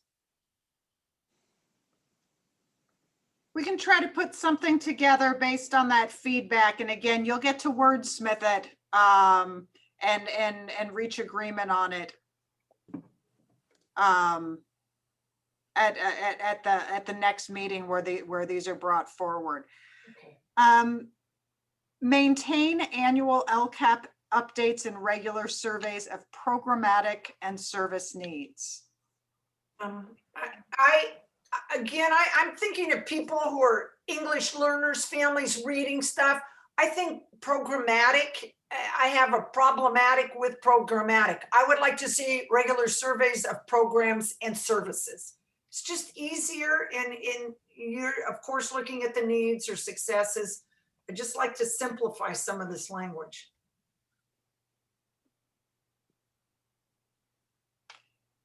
Any other comments on that, or because if there isn't kind of dissent or concern, I'm going to try to work all of this into the revisions. Okay, assess programs and strategies to challenge students performing above grade level. Glad that's in there. Go ahead, Brian. No, I just said, I'm glad that that's in there. It should be in there, but my question is, can we say, where we previously talk about at grade level or above, if you add that, then you are looking at your gifted and your AP classes as well. So I think you can do that by a couple of words above. It seems to me, why are we saying we're going to look at our high performing kids? That goes back to what Carolyn said. Why don't we say assess programs and strategies for our underperforming students, our disengaged students, our chronically absent students? I think you're opening, and I do think our gifted kids need to be looked at, but I think it can be up above where in bullet 2, students achieving, as I had mentioned, proficiency at grade level or above. It's mentioned. Good point. Go ahead. Sorry, Carolyn. Go ahead. So I think I'm hearing that maybe we don't need the last bullet because it's incorporated in the second bullet. Yep. Is there a comfort level with removing the last bullet? But what you lose there is a statement that says, if you are not challenged while you're being proficient, you know, we're not going to try and push you even harder. So. Yeah, this comes directly from the mission statement in terms of the creating challenging opportunities for all students. I think that's where this had originally come from last year when we added this line.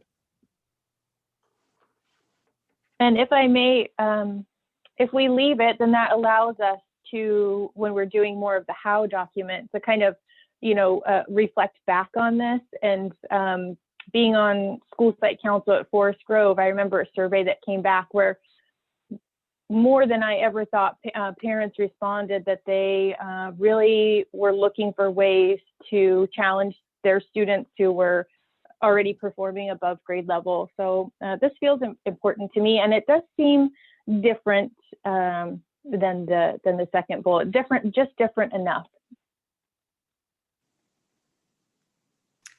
Can I see a thumbs up for keeping this?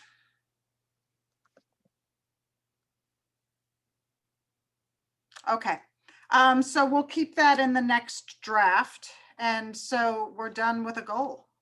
Can I insert a thought here too? And you could throw a potato at me next time any of you see me if you want. You know, I'm always worried about all the acronyms.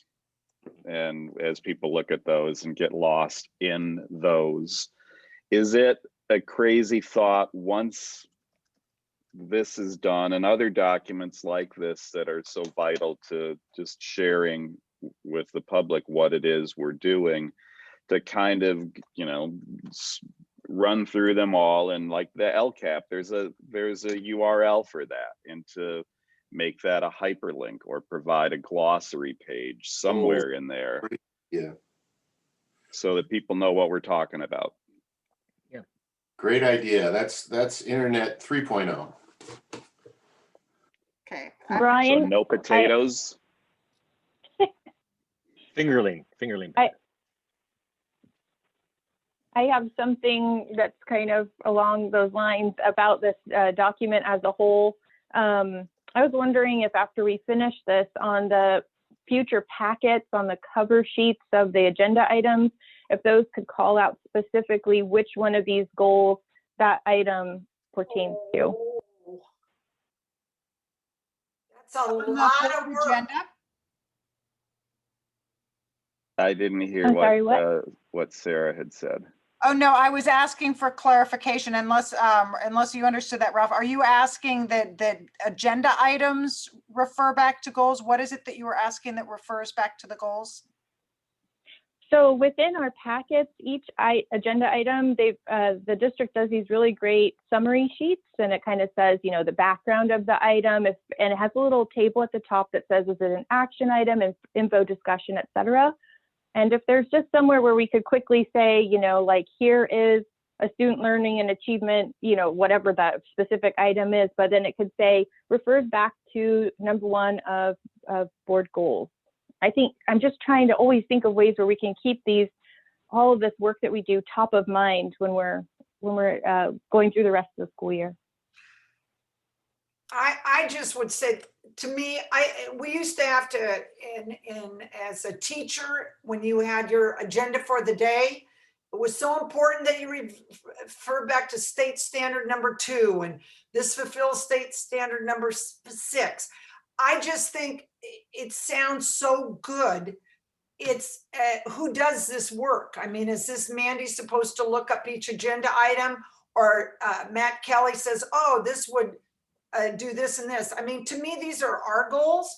And I think even if every once in a while or once a year, they're put into the board packet for referral, that's great. But I just think we have to be careful when we come up with an idea that somebody's going to have to be going through a plethora of things and going, oh, well, this sort of fits goal number 1, bullet 4. This fits here.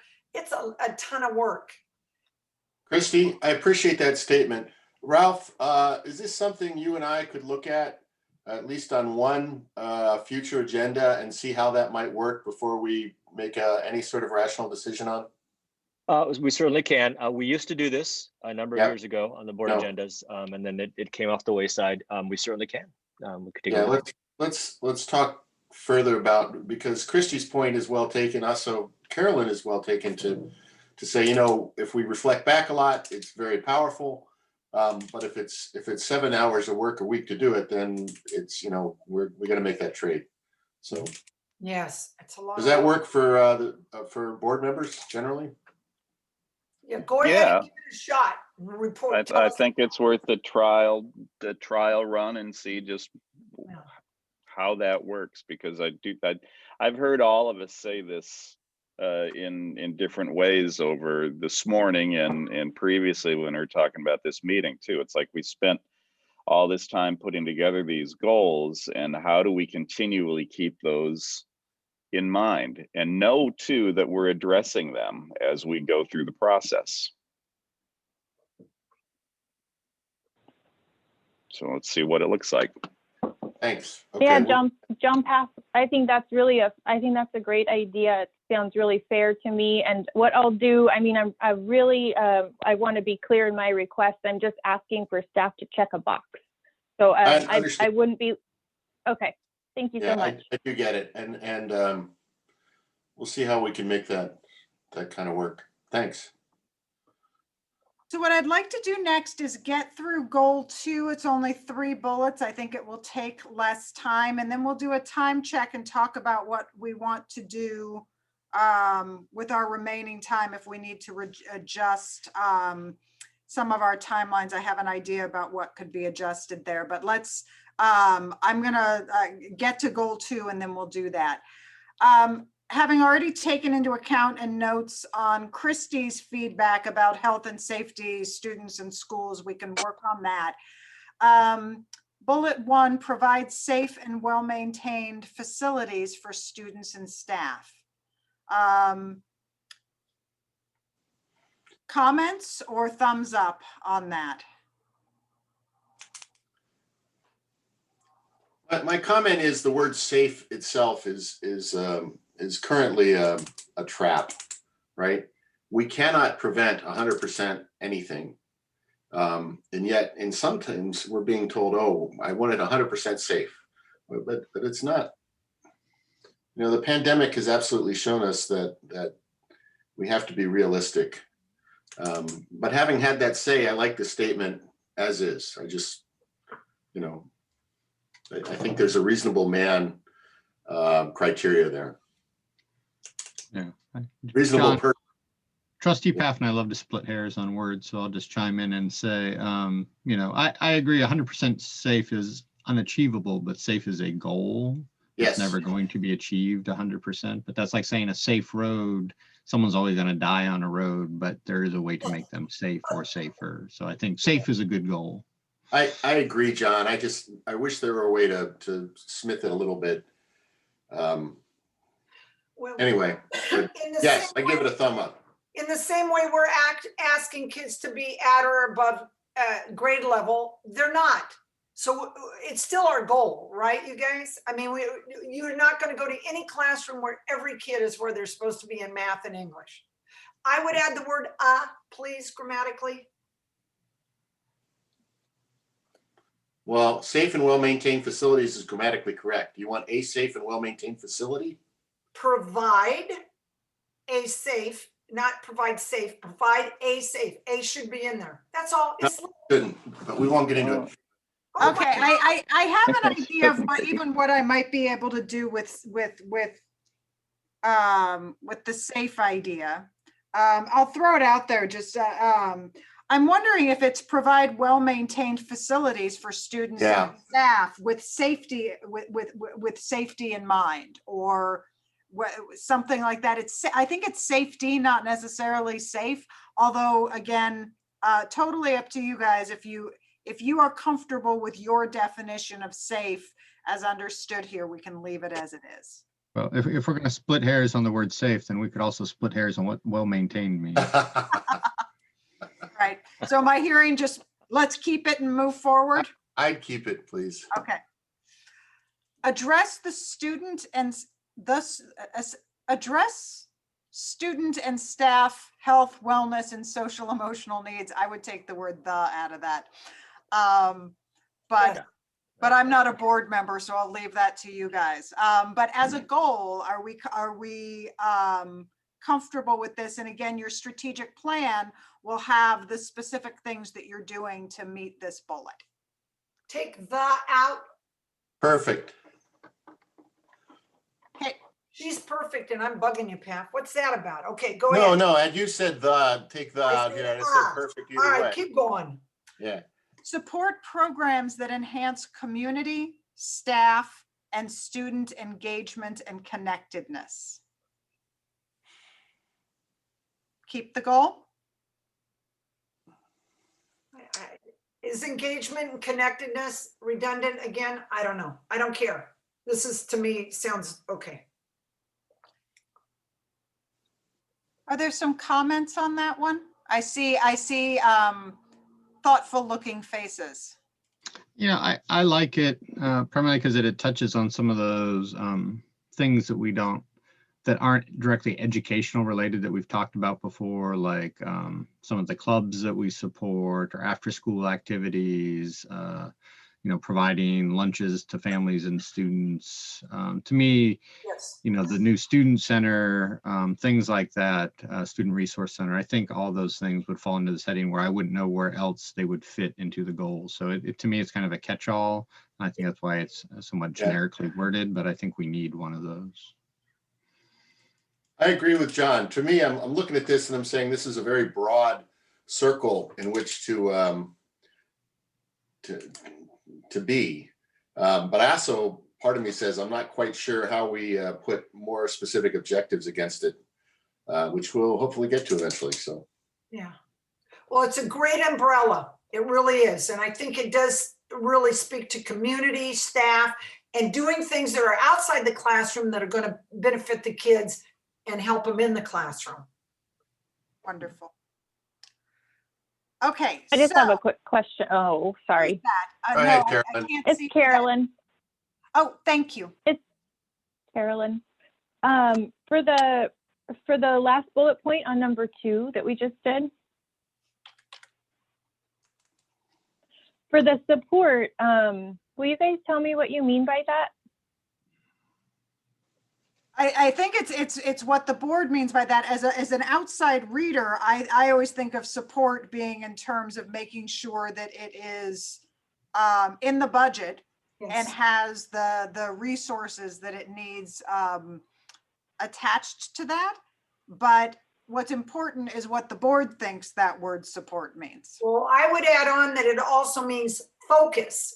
I mean, it might be financial, but we do some really good things. And at the bottom, they say fiscal impact, none, but it is something great for us to do. So I think support just means that we're aware, we're connected, and we're doing something about it as a board. Carolyn, can I ask, well, I'm going to ask a question back to you. When you interpret that, are you asking about what the programs are? Because this is actually, I've read it both ways. One is programs that are external to the education system. One of them, like asking about, which we'll have on the agenda next Thursday, about low-income housing. That's a program that enhances community staff. We should be concerned and we should understand it. And it may not have quite so much student engagement, but certainly community staff engagement.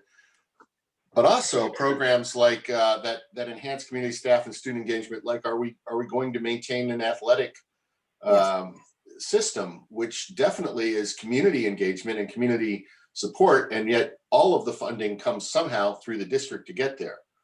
So I guess I'm asking, what is your thought there? What's a program to you? I mean, I agree with all the things that you're saying. Yeah, I think of all those programs and then some, which I'm sure you're thinking of, extra ones as well. But I wasn't sure if support meant a budgetary support or if it meant more of a communication support, because we have a communication goal. I wasn't sure if we should maybe call out the support.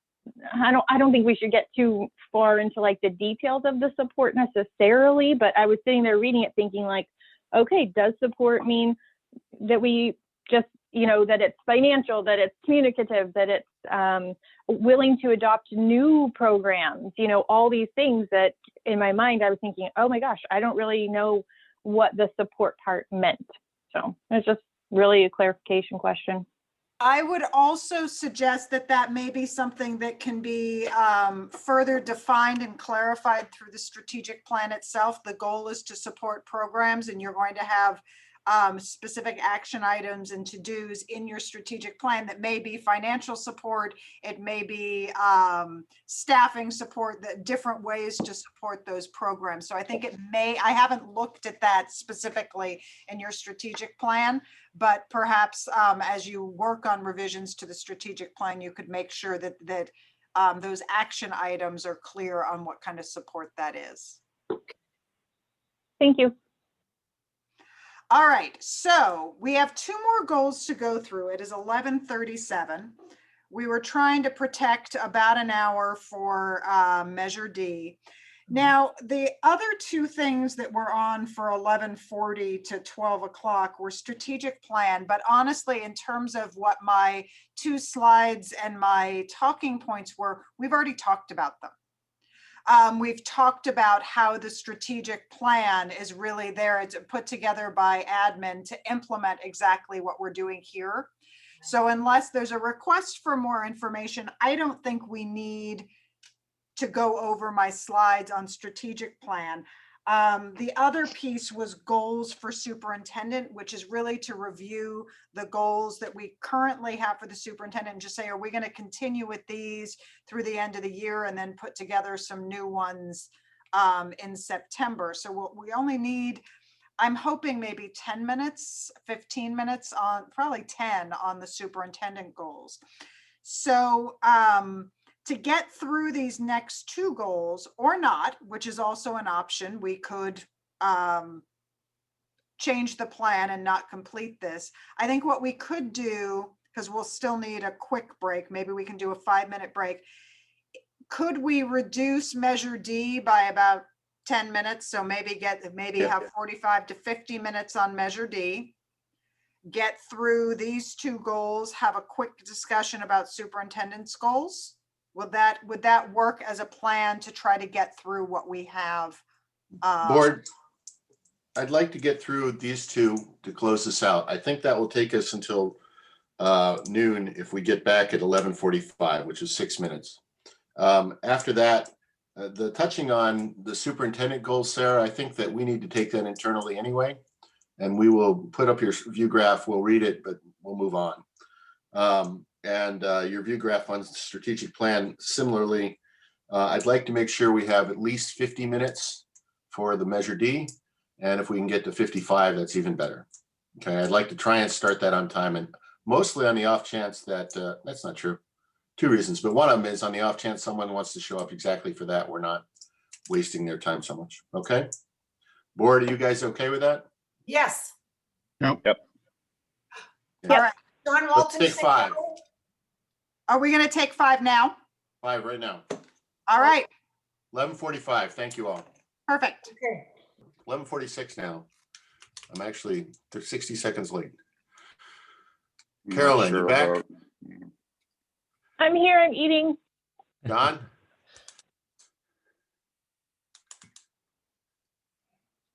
Well, we'll wait a moment for John. Yeah, that is one nice thing about Zoom. As long as you're not the board president and have to be online, you could eat your dinner during meetings before. Yep.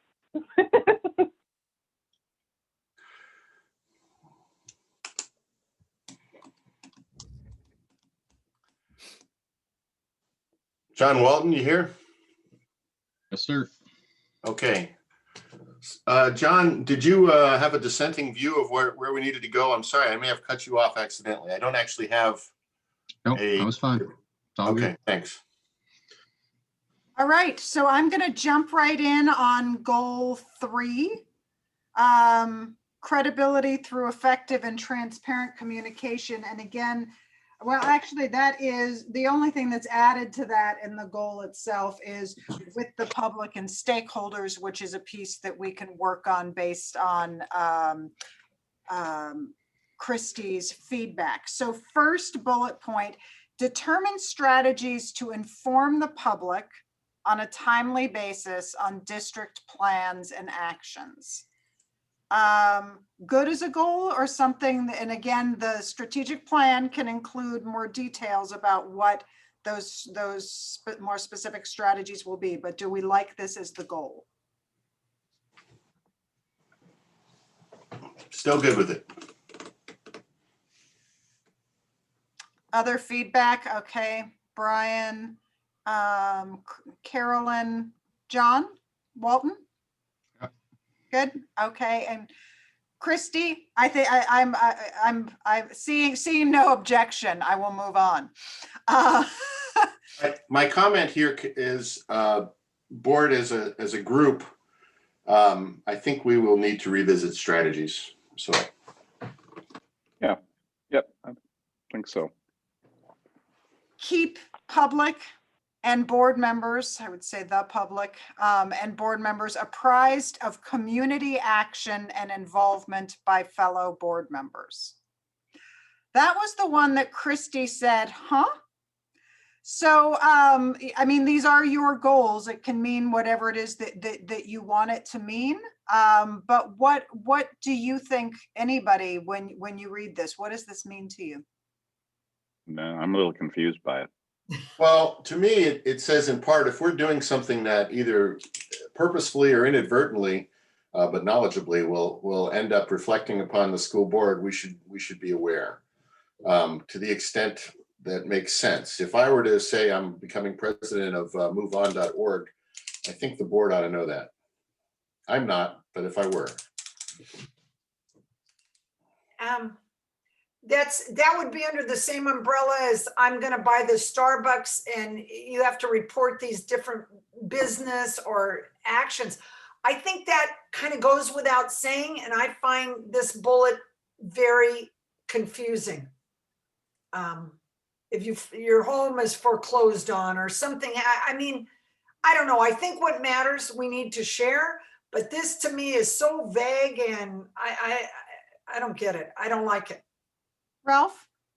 This had come from the board asking each other to report back, for example, community human services. We have subcommittees or boards involved with different groups.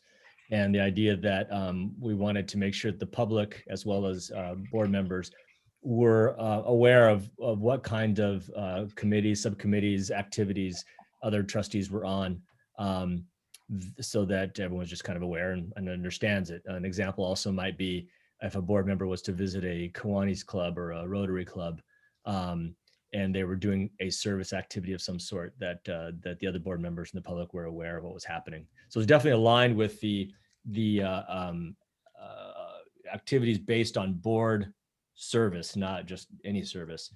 But that's where that came from. Well, I get it. I'm sorry, Christy, go ahead. I was just going to say, this to me begs a rewrite, because what Ralph just said, I would never, and I'm the one on Community Human Services, and currently I'm the one that's at this Monterey County School Board Association board. I'm on those. So specifically, this is talking to me, and I never would have understood that. So it may be a rewrite of board members shall report on community involvement at, our involvement of whatever. I need time to write it out, but I think, Ralph, I get what you're saying, and if that's what should be said there, I think a rewrite, you guys just rewrite it and I'll be happy.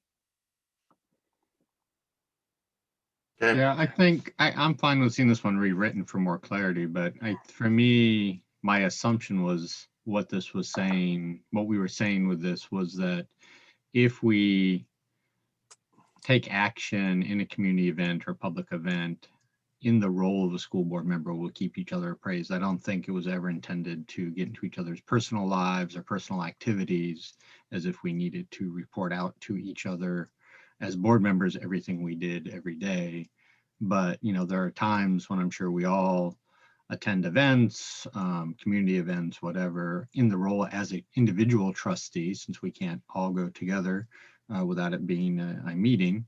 So I'm sure there's times when we do things as individual members of the community, of our own free time and good conscience of things we want to do. And there may be other times we do things as board members. I know, rightly so, the board asked for an update on the things I'm doing with the housing committee with Pacific Grove. I'm happy to do that. But I don't participate. There's a lot of things I participate in that I never report to the board because I don't do it as a trustee, and I don't see that it's relative to my role as a trustee. What I have written down, and we can certainly wordsmith it more, is board members will report on community activities and actions impacting the district. Yeah, perfect. Something along those lines sounds good. All right, acknowledge and celebrate stakeholder support in all programs. Is there any comment or feedback on that?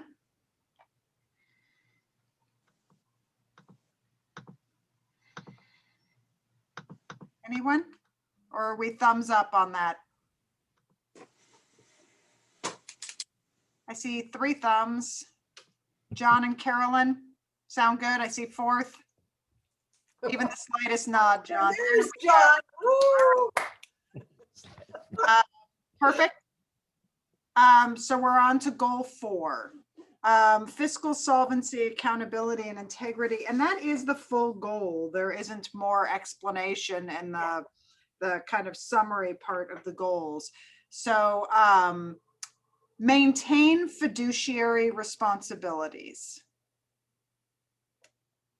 I think this goal, and I'm just going to speak to all 4 of them, is necessary and succinct and well written.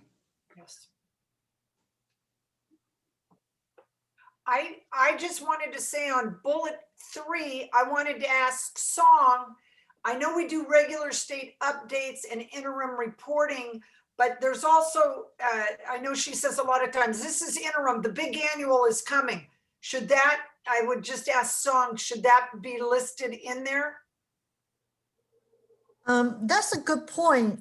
When you say that earlier, Trustee Dawson, in the beginning, the annual budget definitely is one of them, but I thought about that, how that evolved into the whole, the sentence, will they encapsulate the whole years of reporting or not? Because we do have an extra reporting, formal reporting to the board in October.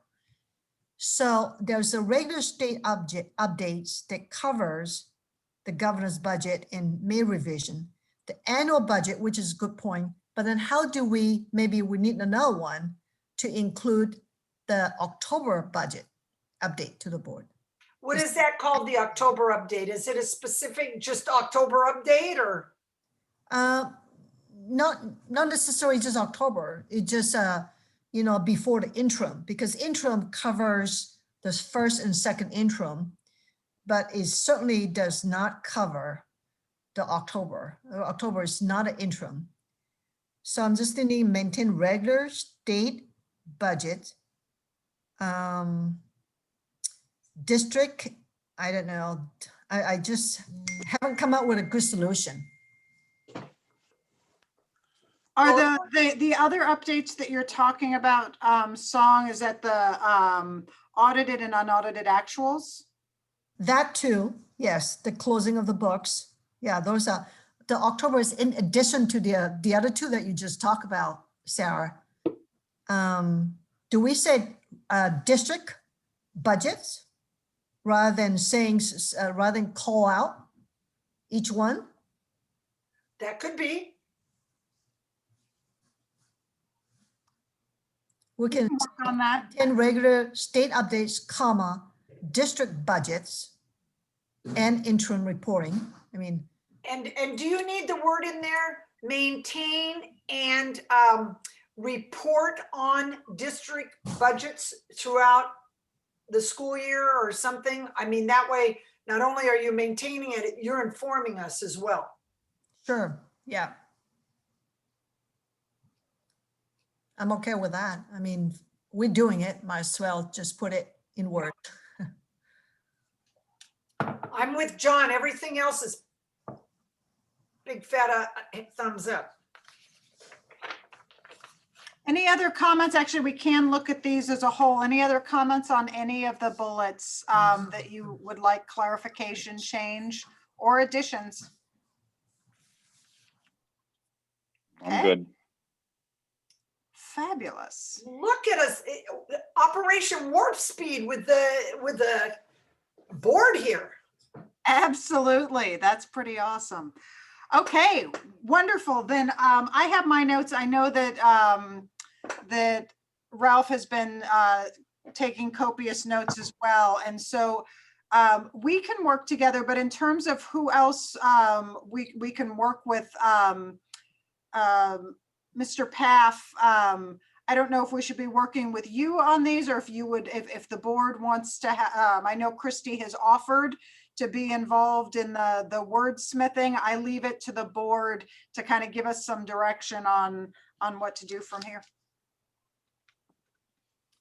Well, I had offered before I knew you were going to go through it in such wonderful detail. So I trust you and Ralph doing it, and John, I'm happy to help, but I kind of think after we've gone through this so well, I'm happy for you guys to do it. What I'd suggest is if there are specifics that board members wish, that they forward them to Dr. Porras, and then Sarah, you and I and he can take another look, and then it'll get presented back. Does that work? That'll work. I'm not going to send anything because I've already stated it. You mean in addition to what's already been stated? Yeah, or even if you want to say, this is what I was talking about, and here's my thought. I'm okay with, it's fine. So. Okay, sounds good. Brian, you good with that? Yeah, I'm totally good with that. Thank you. Carolyn? Yes, and also just thank you all for your patience today and helping me learn this new process. Thank you so much. That's You're what we're here welcome. for. John Walton? Wonderful. Okay, so that has actually, oh, I will just show you this, oops, wrong way. These were the questions that we had. They can be addressed, as you said, John, at a later time, but just for your thought processes. We're just going to look at, are the goals good for finishing this year? Any new urgent items, new goals based on COVID? We're not going to talk about this now, but this is kind of the thought process that we were starting, and that will be agendized for another time. I think this is a good starting point.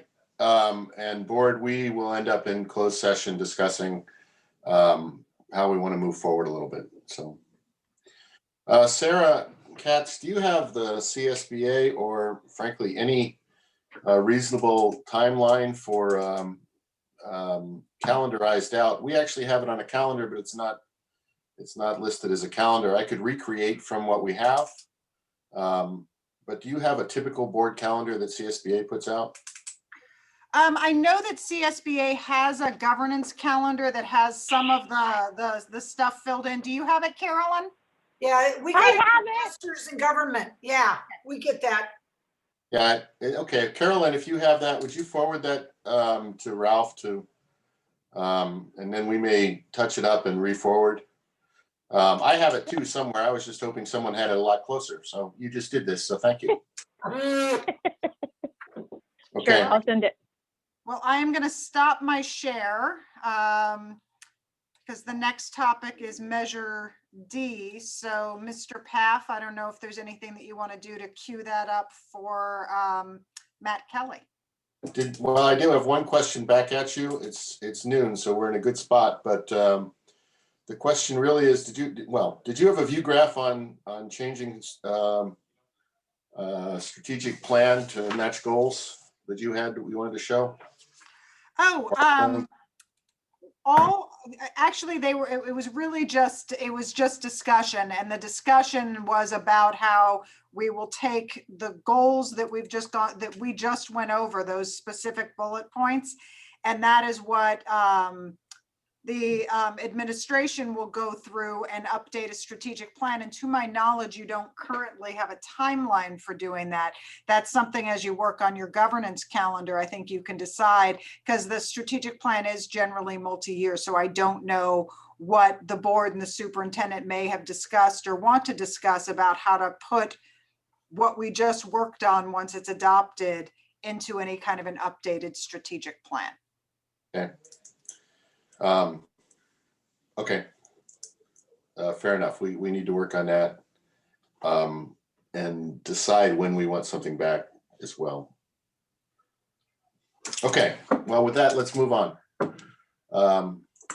Mr. Kelly, the last item on here was an add-on that we put on, which wouldn't have been normally part of the goals, but is Measure D. Facilities bonds. You have sent us a 13-page update with a nice photo of the middle school. I don't even want to know who went on the roof to take the photo. However, if you would like to present, if we could put your screen up and walk through, and board, when you come to a spot where you need questions, let's try and be as real time as we can concerning things. Matt, you're up. All right, let me. Says only the host can share in this meeting. Ralph, I'm letting you fix that. I assume you have the ability. You are the magician. He's muted. Ralph, Hang you're tight. muted. Mandy is making you a co-host. There we go. 1 second. I think I can do it now. Yep. Yep. Sorry, Matt. That's okay. Thank you, Mandy.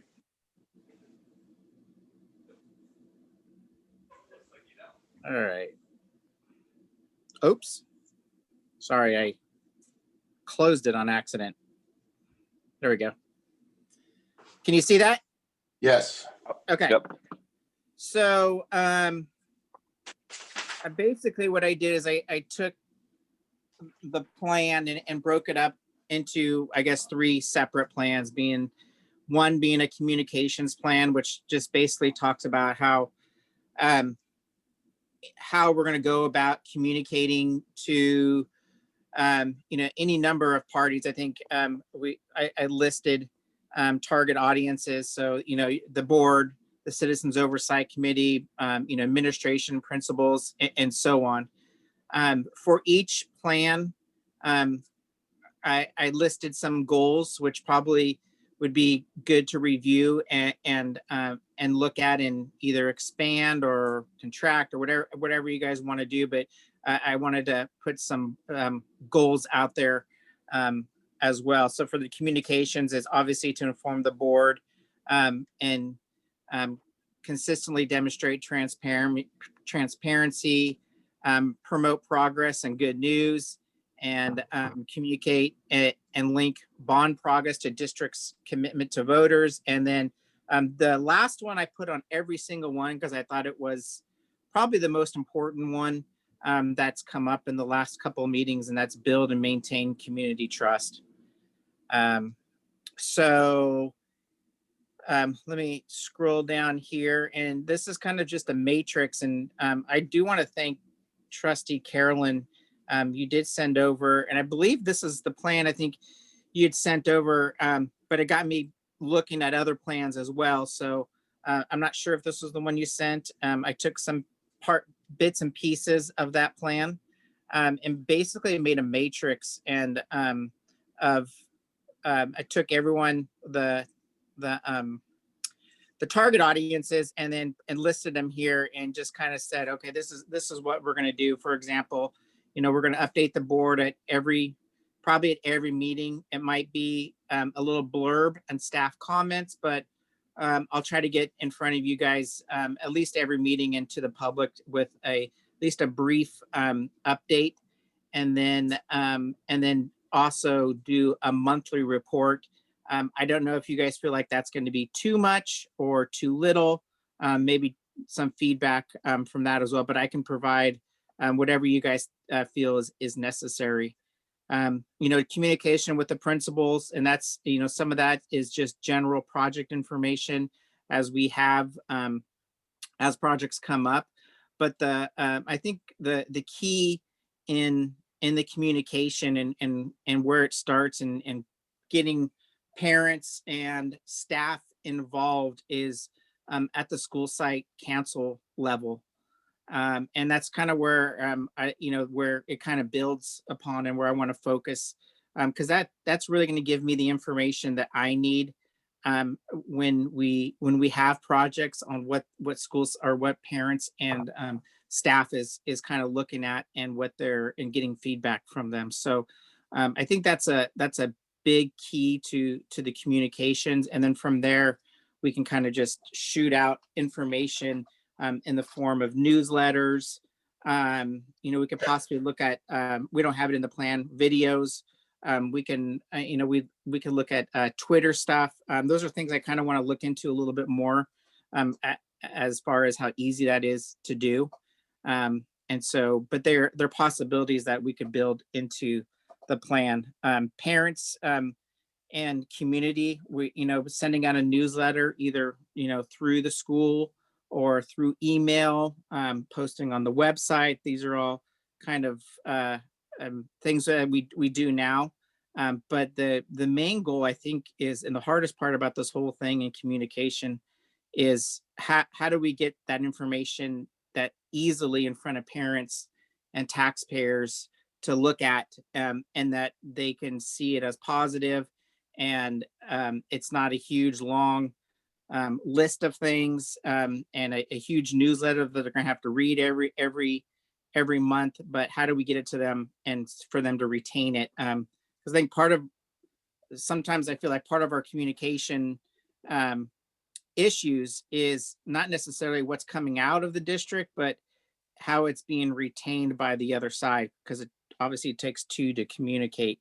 And I see that a lot, in on my job when I push out communication, and then I get questions of, well, what about this? What about that? And I'm like, okay, well, somehow that communication that I'm sending out is not getting to them or is not being retained somehow. So that's a goal probably of this plan.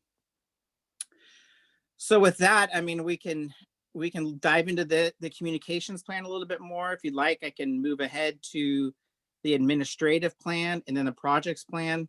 The administrative part is just really, how we're going to do business, and how we're going to manage the bond on a day-to-day basis, and how we go about approvals and how site submits for projects. And then the project plan is kind of our guideline and plan of how we're going to attack each one of the projects that we've identified in over the last couple of years, and approximately when. So, and that plan will kind of, like I tried to explain, that plan will change quite a bit throughout the years as we move ahead, and as scope changes to projects, and as money comes. Some projects may not be as much as we think, so we may have room to do other projects. If you see in there, there's still a little over $3 million that still hasn't been accounted for, so that plan I definitely see changing as well, and as maybe emergency projects come up. So maybe from there, I'll just stop and see where we want to go from here. Thank you, Matt. I appreciate this plan. I appreciate the way it's laid out. For me personally, I think if you are reporting to us on a board meeting basis, I would get plenty of information from the parent and or community document above and beyond, because I assume that they're overlapping. I guess I have two questions for you. One is the intent that you end up doing most of this collation and reporting and posting, or is there someone else going to be able to assist? Is that in your bond assistant administrator duties? And if so, is it going to overwhelm you? Yeah, I had planned on using the bond assistant, where I would do the majority of the bulk, like writing and the detail of it. But that person would be putting it into newsletters and other delivery systems. And I kind of look at it as, we're communicating that same message, that same update weekly or monthly. So it's really a matter of putting it into a different delivery system, whether that's a newsletter or a PowerPoint for the board. But I think the newsletter type thing, where that's going to kind of be that main mechanism. And then, like I talked about before, there's that we could do little, if people wanted to do Twitter, where I'd be out and we could take pictures of things, shoot it out to our community. That would be a way of doing that, but it's targeting the audience. This is kind of targeting the audience on that newsletter. Okay. Thanks. Board, I'll just go around here. Brian?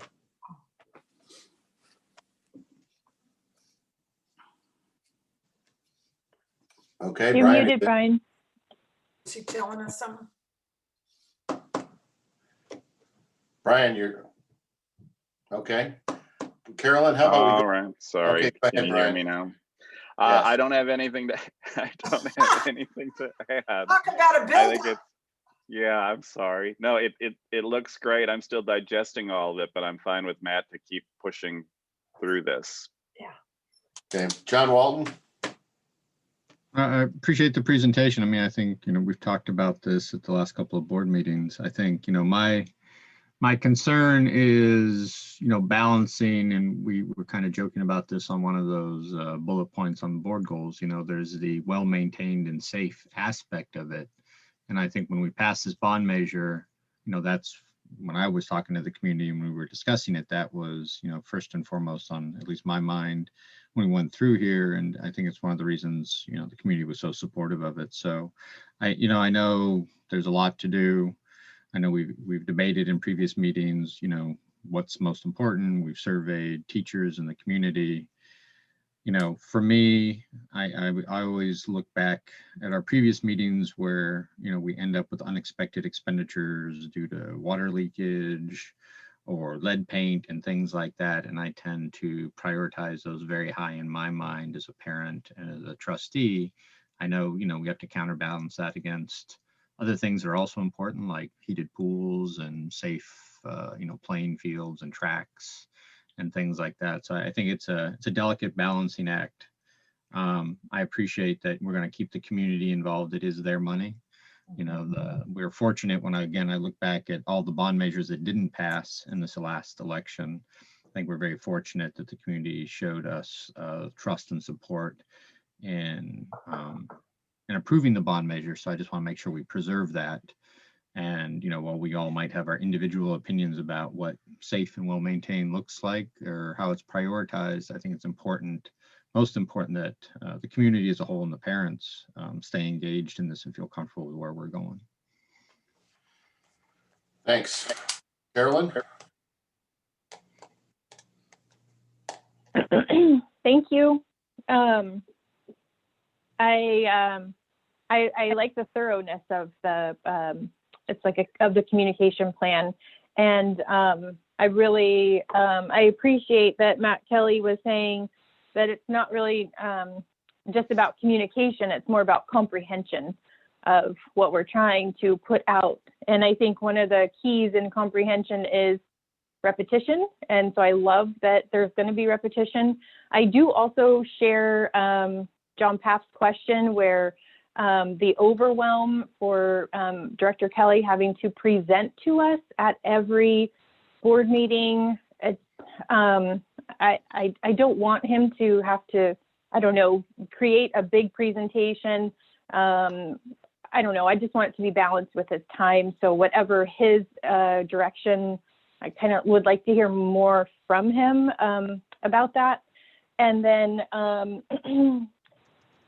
just to ensure that the communication is landing, because I think we've all put out things communication wise, and if you were thinking it was going to hit one way or land one way, and then people are in a completely different manner. So if he wanted to use like a school site council as kind of a little pilot test for the information, kind of see how it lands with them and then move forward on it. I could see that being a possible strategy. Not that he was asking for that strategy, but and then we're going to continue going through this document, is my understanding, correct?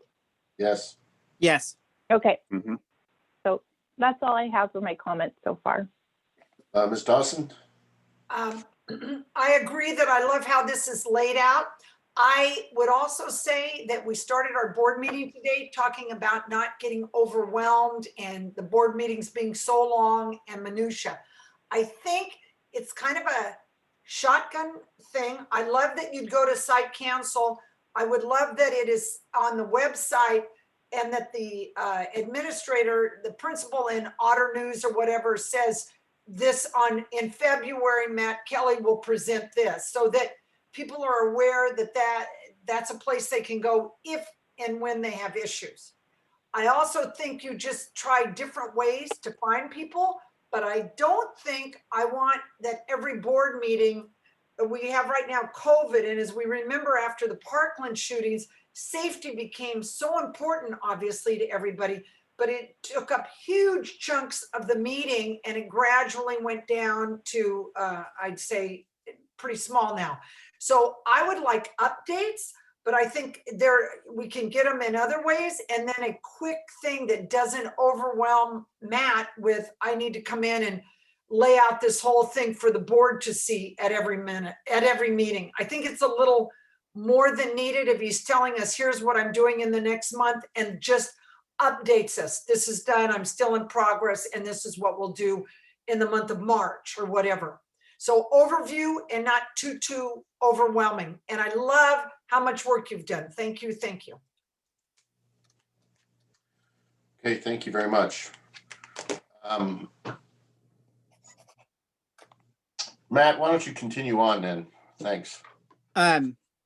Yes, you know, really fast, because Trustee Walton hit on something that I think we're on the same page with, is, you know, is how much maintenance and what kind of maintenance, or what the definition of well maintained and safe is. And you know what, and that should probably, it's not on here, but probably should be one of our goals as we come to the conclusion of this bond, is how do we continue the maintenance and safety of the of the schools after we've put in $30 million. And I think a lot of that comes down to, I heard you guys talking about too, was a master facilities plan, and looking at our facilities and looking at our staffing and what we can do as far as, really comes down to is preventive maintenance. I think that's the most kind of the definition I would put to what he was talking about is getting ahead of painting, getting ahead of dry rot, getting ahead of leaks. And that the outcome of this, after we repair them, after we do these capital improvements types things, is how do we maintain them? How do we keep on top of that?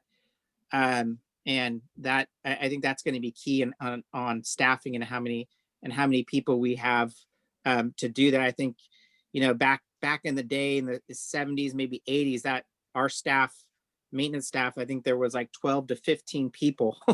Of course, times have changed quite a bit since then, and money, but I think, it's kind of, as you look at like education and the ebbs and flows of education, it always seems that we go through these recessions and we have to cut, and then the natural tendency when we come back is that we don't fill those positions back, and we start giving raises and other things before filling those support positions. And those can be, anywhere from aides to maintenance to custodial, whatever you might be. And we get into this trend, and we end up where we're at. And it's like that all over the entire state. Facilities managers are dealing with huge maintenance needs. And I believe it really comes down to, and listening to them, it comes down to not having the personnel to take care of those needs. So, and I think that's really what it comes down to is personnel, because the materials are the materials. You're not going to spend, with more people, you'll spend more in materials because you'd be doing more projects, but not a significant amount of more. The investment is going to be on the people. Thank you, Matt. John, you have your hand up? Yeah, I figured, everybody's encouraging me to give thumbs up and stuff. So, I'm not a big Zoom fan, but I'll do my best. Yeah, I just want to build on what Director Kelly said, because, this isn't just a school district national problem. This is a problem when it comes to any type of public facility type project. There's always a temptation. I've seen this over the 25 years. I've seen bond measures passed in various cities and counties that whenever bond measures are passed, there's always these good intentions to fix all the things and improve all the things that were underfunded and not fixed for too long.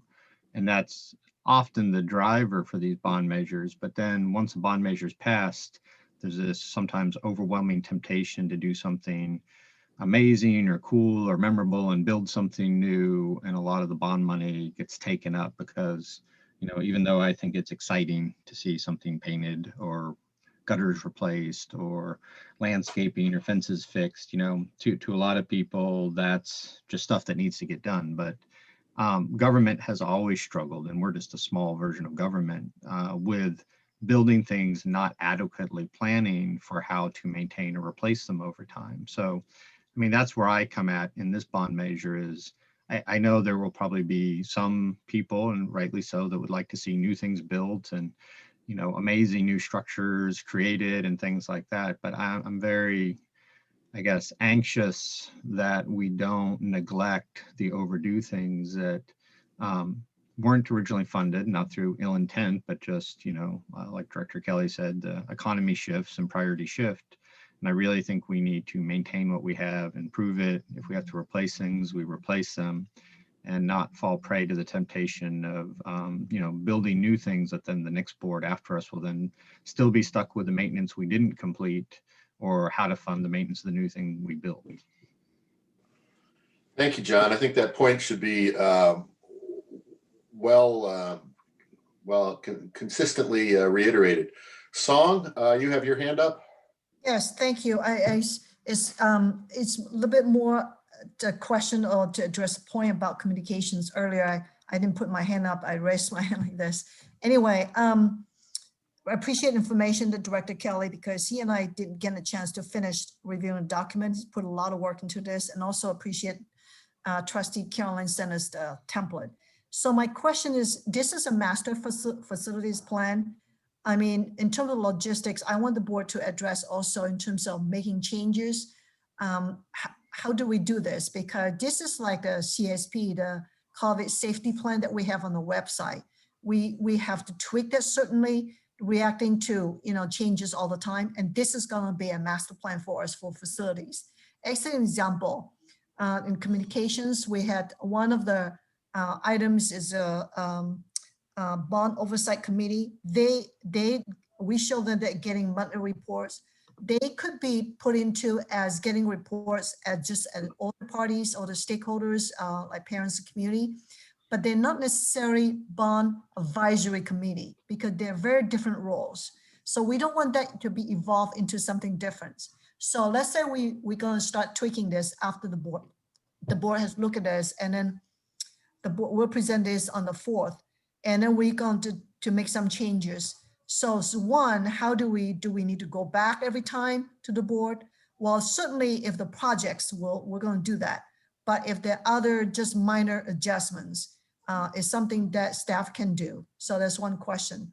The other part is obviously we will have to decide as staff to decide in certain roles and the groups. They may not be necessary as what is written here.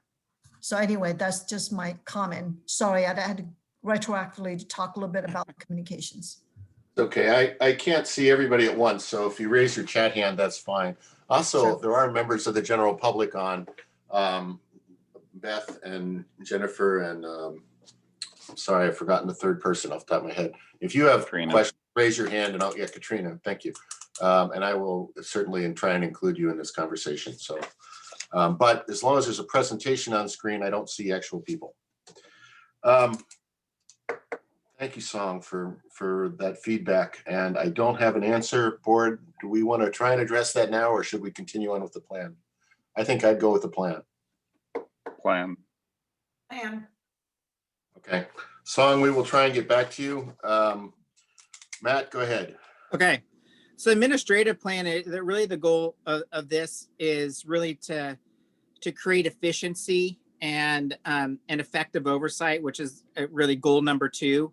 And then also, consistent decision making so that it doesn't necessarily appear to the public or staff that, we're favoring one program, school / whatever over another.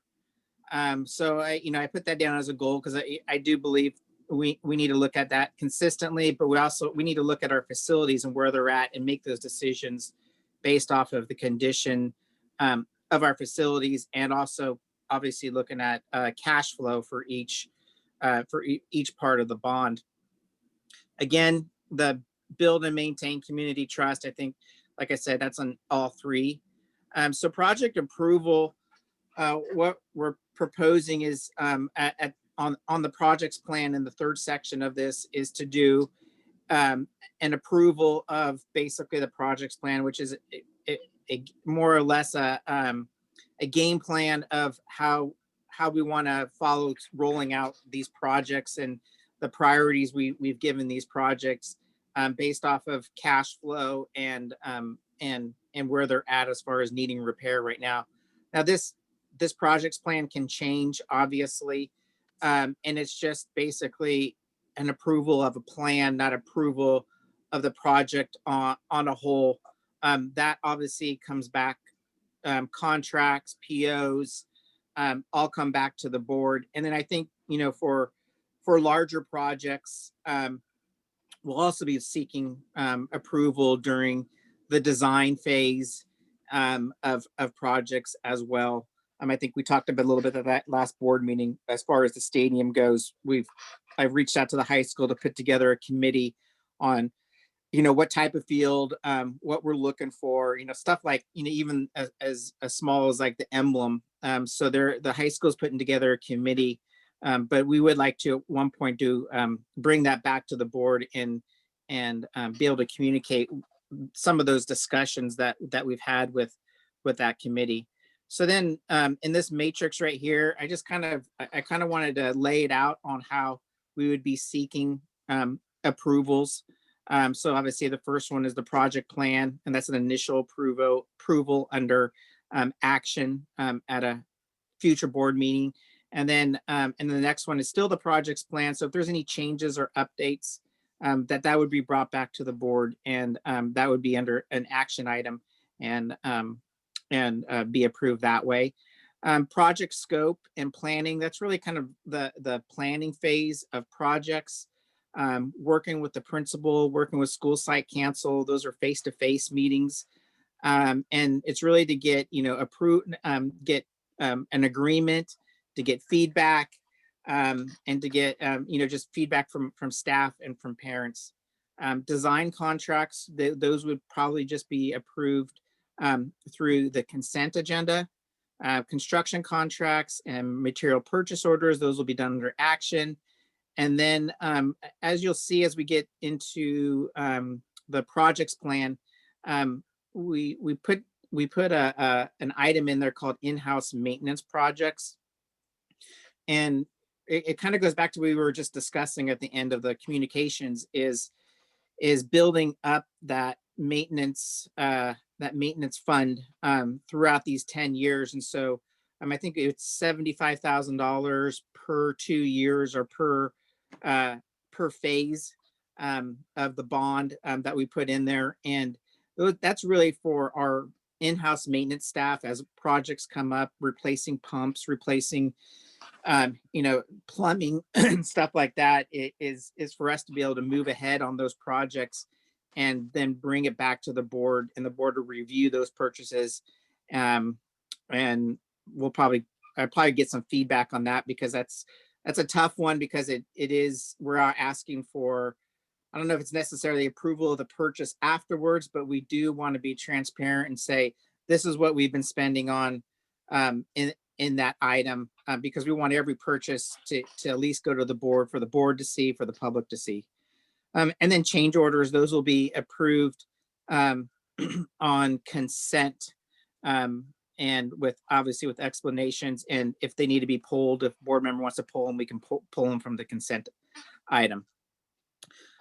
Site, we address the site project submission. So if a staff member or parent, they want to submit a project, then we're asking them to submit that either to school site council, to the principal, or to myself.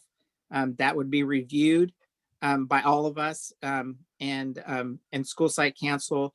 And then if we feel like we should move ahead, that would be brought to the board, and that would be a change to the projects plan. So then the board would approve that in action here, which would be like number 2 for changes and updates. And then last is the bond oversight committee. Oh, sorry, I got to add 2 things to that. So bond oversight committee, and I'll add that. And that's really, they'll be meeting once a year, and then providing an update once a year to the board. And that will consist of parents, taxpayers, and business leaders. So that's the administrative plan. Thank you. So the one item I'd like to comment on that bond oversight committee is the bond oversight committee does not define projects. Just want to reiterate that. The bond oversight committee says you spent it on the roof. That is where the money was supposed to be spent, versus you spent it on leaf blowers. That's not really appropriate for this money. So Mr. Walton. Yeah, I just want to add in the future, we've had some of these conversations. I can't recall if we brought it to resolution, but even if we did, I guess I'm going to suggest we bring it back to the new board, since we have a new member. To go back to my earlier point, I mean, it's great that we're going to have this plan and we're going to do all these things, but it's a peak and valley problem we're dealing with here. Even if we don't build anything new and we just spend all this bond money in the coming years on maintaining what we have, whether it's the field or building paint or, plumbing, whatever, it's still a one-time pot of money that's going to be gone. And then the need is going to remain after that. And so my ongoing concern is similar to, this is the second bond, and communities' memories long. We all are. And, when we did this bond, I had a lot of questions about, didn't we just pass a bond, even though, it was quite a while ago. People remember things for a long time. I'm still very curious from the administration in the future meetings, when a project comes back, to say we're going to do this project, whatever this project is, what is the long-term operational funding plan to maintain it ongoing, assuming that the bond funds are going to pay for the one-time cost, and that thereafter there needs to be an incremental either sinking fund created or incremental maintenance done so that the board 10 or 15 years from now, when the next thing needs to be replaced that we replace in the next year, they're not struggling to say, oh, is this a good financial time to pass another bond to do all this? So I'm very interested in kind of the long-term financial sustainability of these projects. And I think this bond is a great opportunity to do some catch up and to replace some things that have been broken and need to be fixed. But, the context for me, for example, is, I think we talked about advertising one time at some of our fields, and we do advertising on the baseball field, but we don't do it on the football field and track. And, there's a board policy, I believe, around that, but there was some discussion from some of our local businesses about, hey, we would be happy to do advertising or sponsorship for some of these things. And even though we wouldn't get enough revenue probably from those annual transactions of sponsorship or advertising, to do long-term replacement, it might be enough to at least fractionally offset the year-to-year maintenance for some of these things that, whether every year they're going to have to be replaced eventually.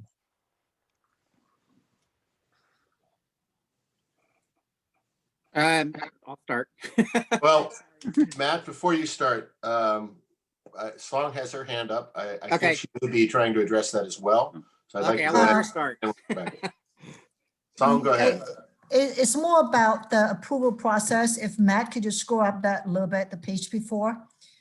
I would just propose a little bit of tweaking here, the design contracts and change orders.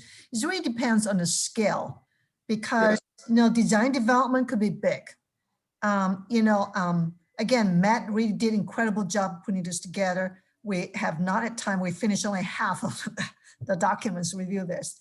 Something with change orders because consent in a way is routine. It just given, we talk about transparency, and talk about the public and the board to know, I think is action is put into a little bit more into prominence. Yes, the board can pull it. Maybe we'll change it. The means put down, it can put in action/consent, depending on the scale. If we change a doorknob, changes something, yes, we can put change order. But change orders could be, the scale could be big. So we may not want to just automatically put into consent. That would be my suggestion. That is, I think you are absolutely correct. And we will defer to some extent to you and Mr. Kelly to say, this is a $3,000 change in a $100,000 project. This is probably okay in consent, or this is a $30,000 change in a $30,000 project. It's absolutely not consent. So this is means consent is, it's going to be a little bit up to you as to how to present it, and we still have the ability to pull. So, okay, Mr. Kelly. You can talk about John's question, actually. Yes. I think that's a lot. I completely agree with you. Yeah, that where do we get that funding? And one way I think we talked about here is some of these in-house maintenance projects where we've set aside the $75,000, and that's really the goal of that item was to build up our maintenance fund over the next 10 years. So as we come out of the bond, we have money to maintain. But again, it comes back to, I look at not just having money to purchase materials, it's the manpower behind repairing, and whether that's you bringing in someone or you're doing it in-house.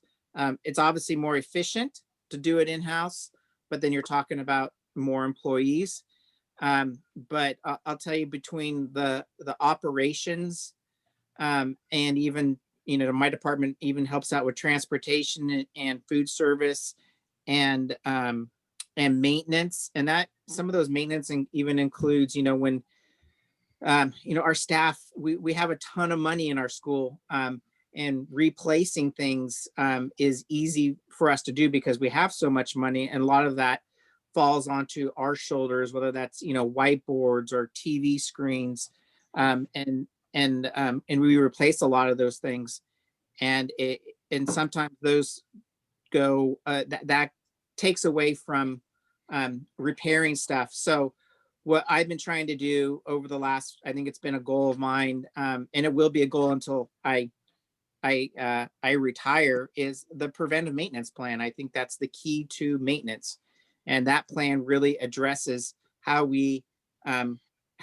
repair things in the future. So whether it's like a pump tracking, you know, tracking a pump and where it's at in its life expectancy, we can project ahead 10 years and say, okay, the pump has a 10-year life expectancy. It's $50,000, and we're going to have that expense in 10 years. But you know, sometimes that plan is harder to get to when the manpower doesn't meet the needs of the district. We end up just doing more repairs than preventive maintenance. Thank you, Matt. I think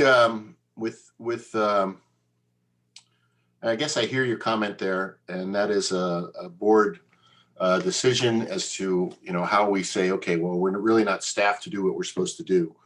But I think that is, we'll set that aside for right now. We're not going to answer that today. What I'd like you to do is try and get through project plans, right, and discuss year 1 and 2.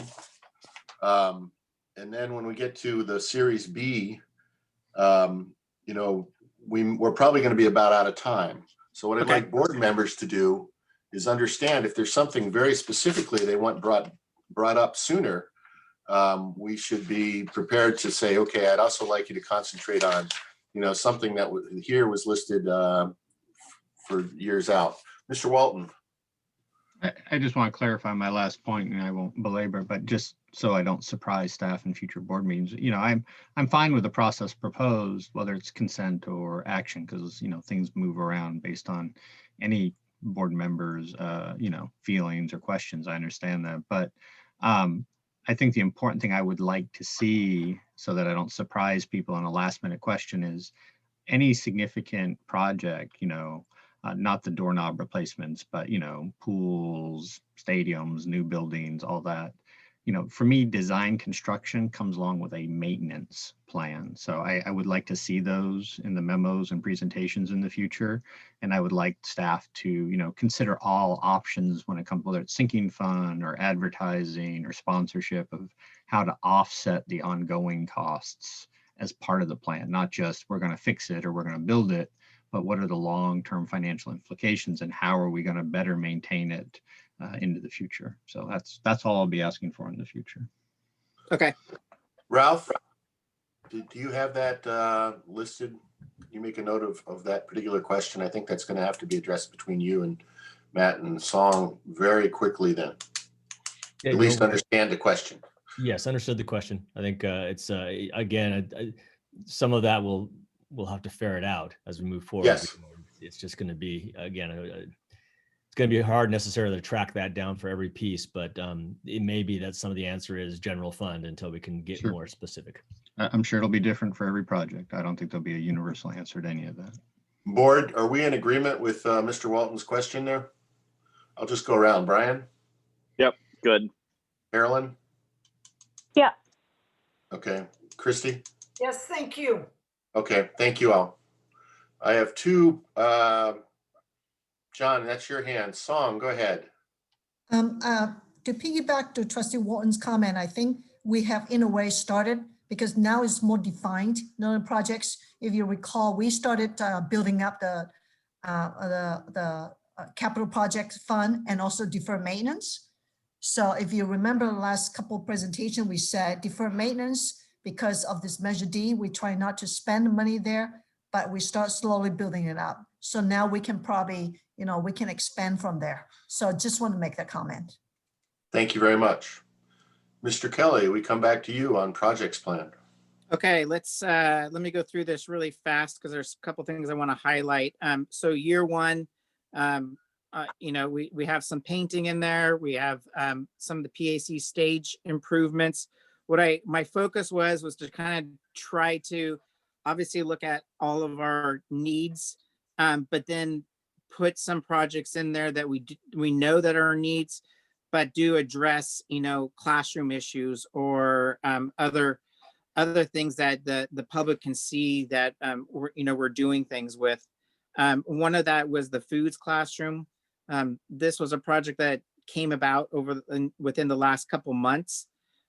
She had invested into all new equipment, stoves and exhaust fans and stuff like that. So this was kind of matching some of those funds and going in and installing it and upgrading maybe some flooring and countertops, but we would probably have to bring this back as the full scope of the project as well. So that's one highlight. I did from the previous meeting take out some of the landscaping and water savings projects. They didn't rate too high and put them later on in the bond and try to address more issues. I did add a sewer project to the adult school that just keeps coming up. I thought we could hold off a little bit longer, but I think that comes up in year 2, and added that as well. So the year 1 and 2, those are kind of just dealing with, we have the bond admin assistant, bond fees we can't really do much about. And then we addressed some of the emergency repair contingency that, thought we set aside $150,000 for the 2 years in case we do have emergencies that come up, and we can use that pot of money to address those. The rekeying, that's over the entire school, the entire district. So that's going to be a big one. We're probably about 5 years overdue on rekeying and the safety, and those door handles and the keying, they're starting to fail. So that would be over a 2-year, probably be like a 2-year project if we started this summer to implement all that. So for year 2, oops, sorry about that. Year 2, we're looking at some more painting and dry rot stuff, really try to protect the outside of that stuff. I was looking at some play structures that are 20, 25 years old, that are starting to become safety issues and need replacing.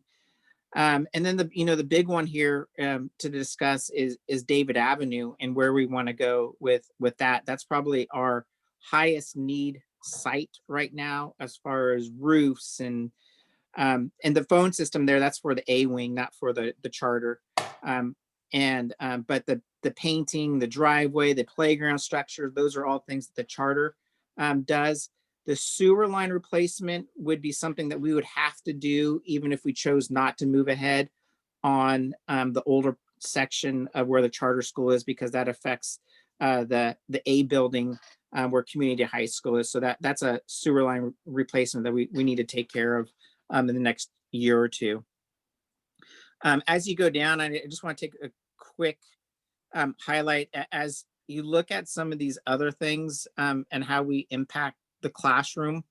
I think the Robert Down first grade wing, as I looked at that, I did build in enough money to get bigger classrooms.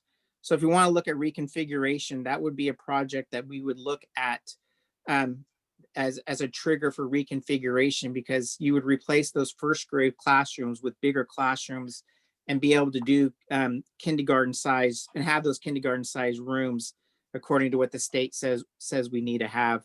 So that would be more of an impact to the classroom.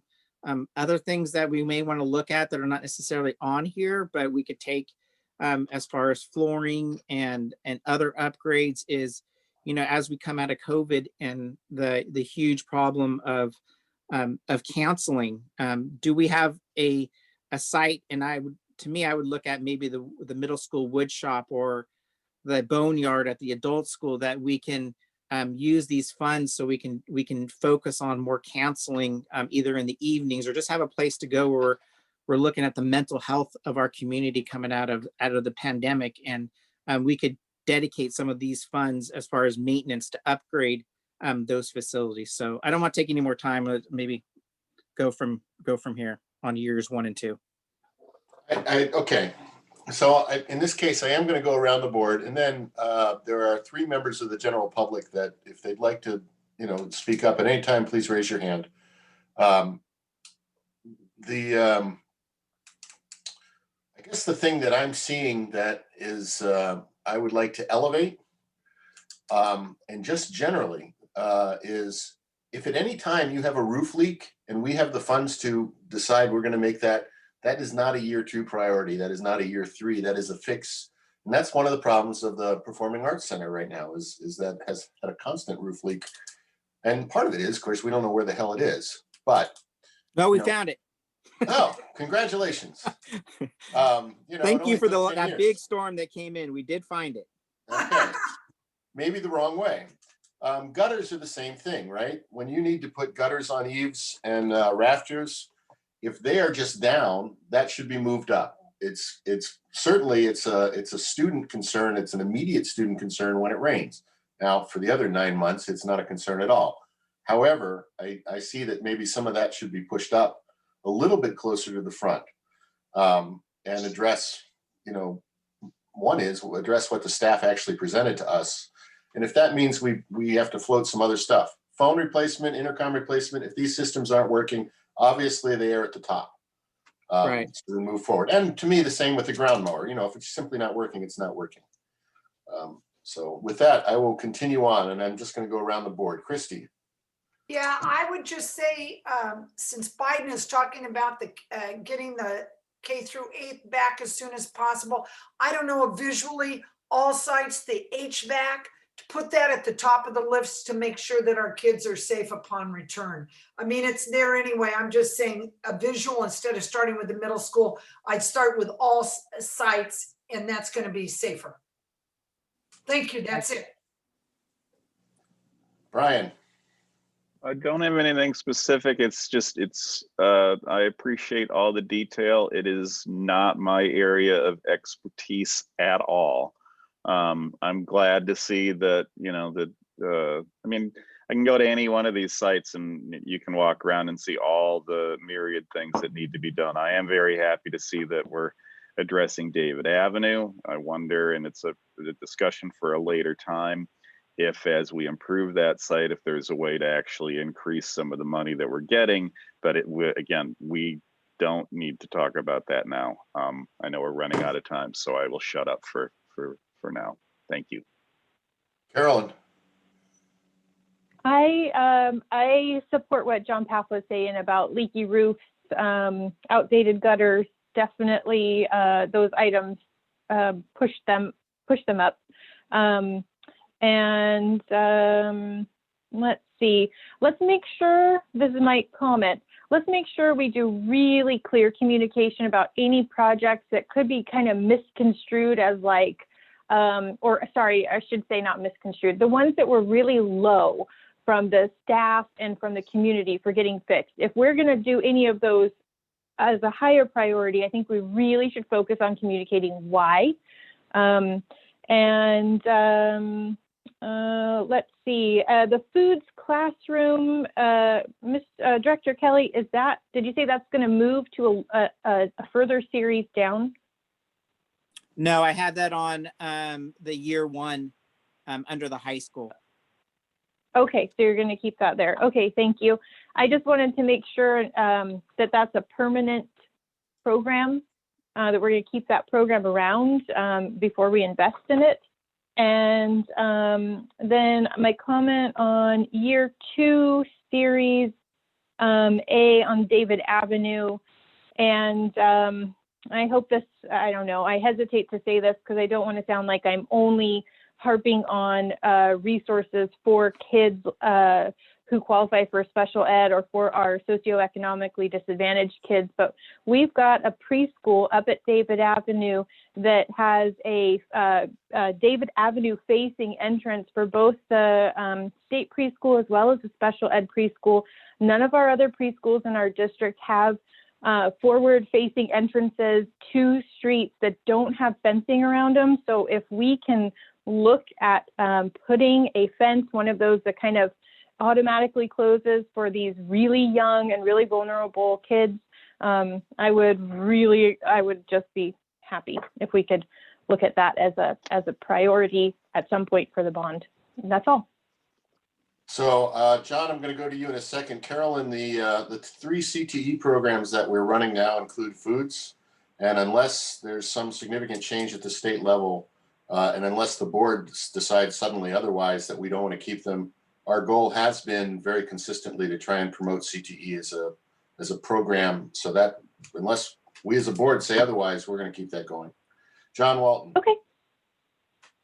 Yeah, just to be brief, want to just echo a lot of what's already been said. I think, there's a lot of value in doing those surveys. I appreciate you doing them. I think the public and teachers have a lot of perspective on, what they see as priorities. I know you have to offset that, Director Kelly, on the things you see behind the scenes, but water damage, we've heard about that over the years. So I would echo what John Paff said, that, if we can move up plumbing and drainage, gutter and, water protection, so we don't end up in more, floor replacements, black mold conversations, I think that would be good. I think it's a good short-term and long-term decision. So I'd like to see those prioritized as high as possible.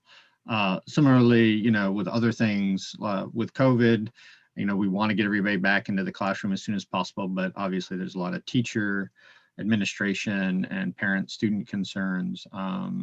I know you're doing everything you can, but I like some of the ideas you presented about not replacing the AC systems, which are very expensive to do, but maybe doing some additive UV stuff like that to maybe quickly and cost-effectively enhance the air handling safety of those buildings if we're going to bring people back.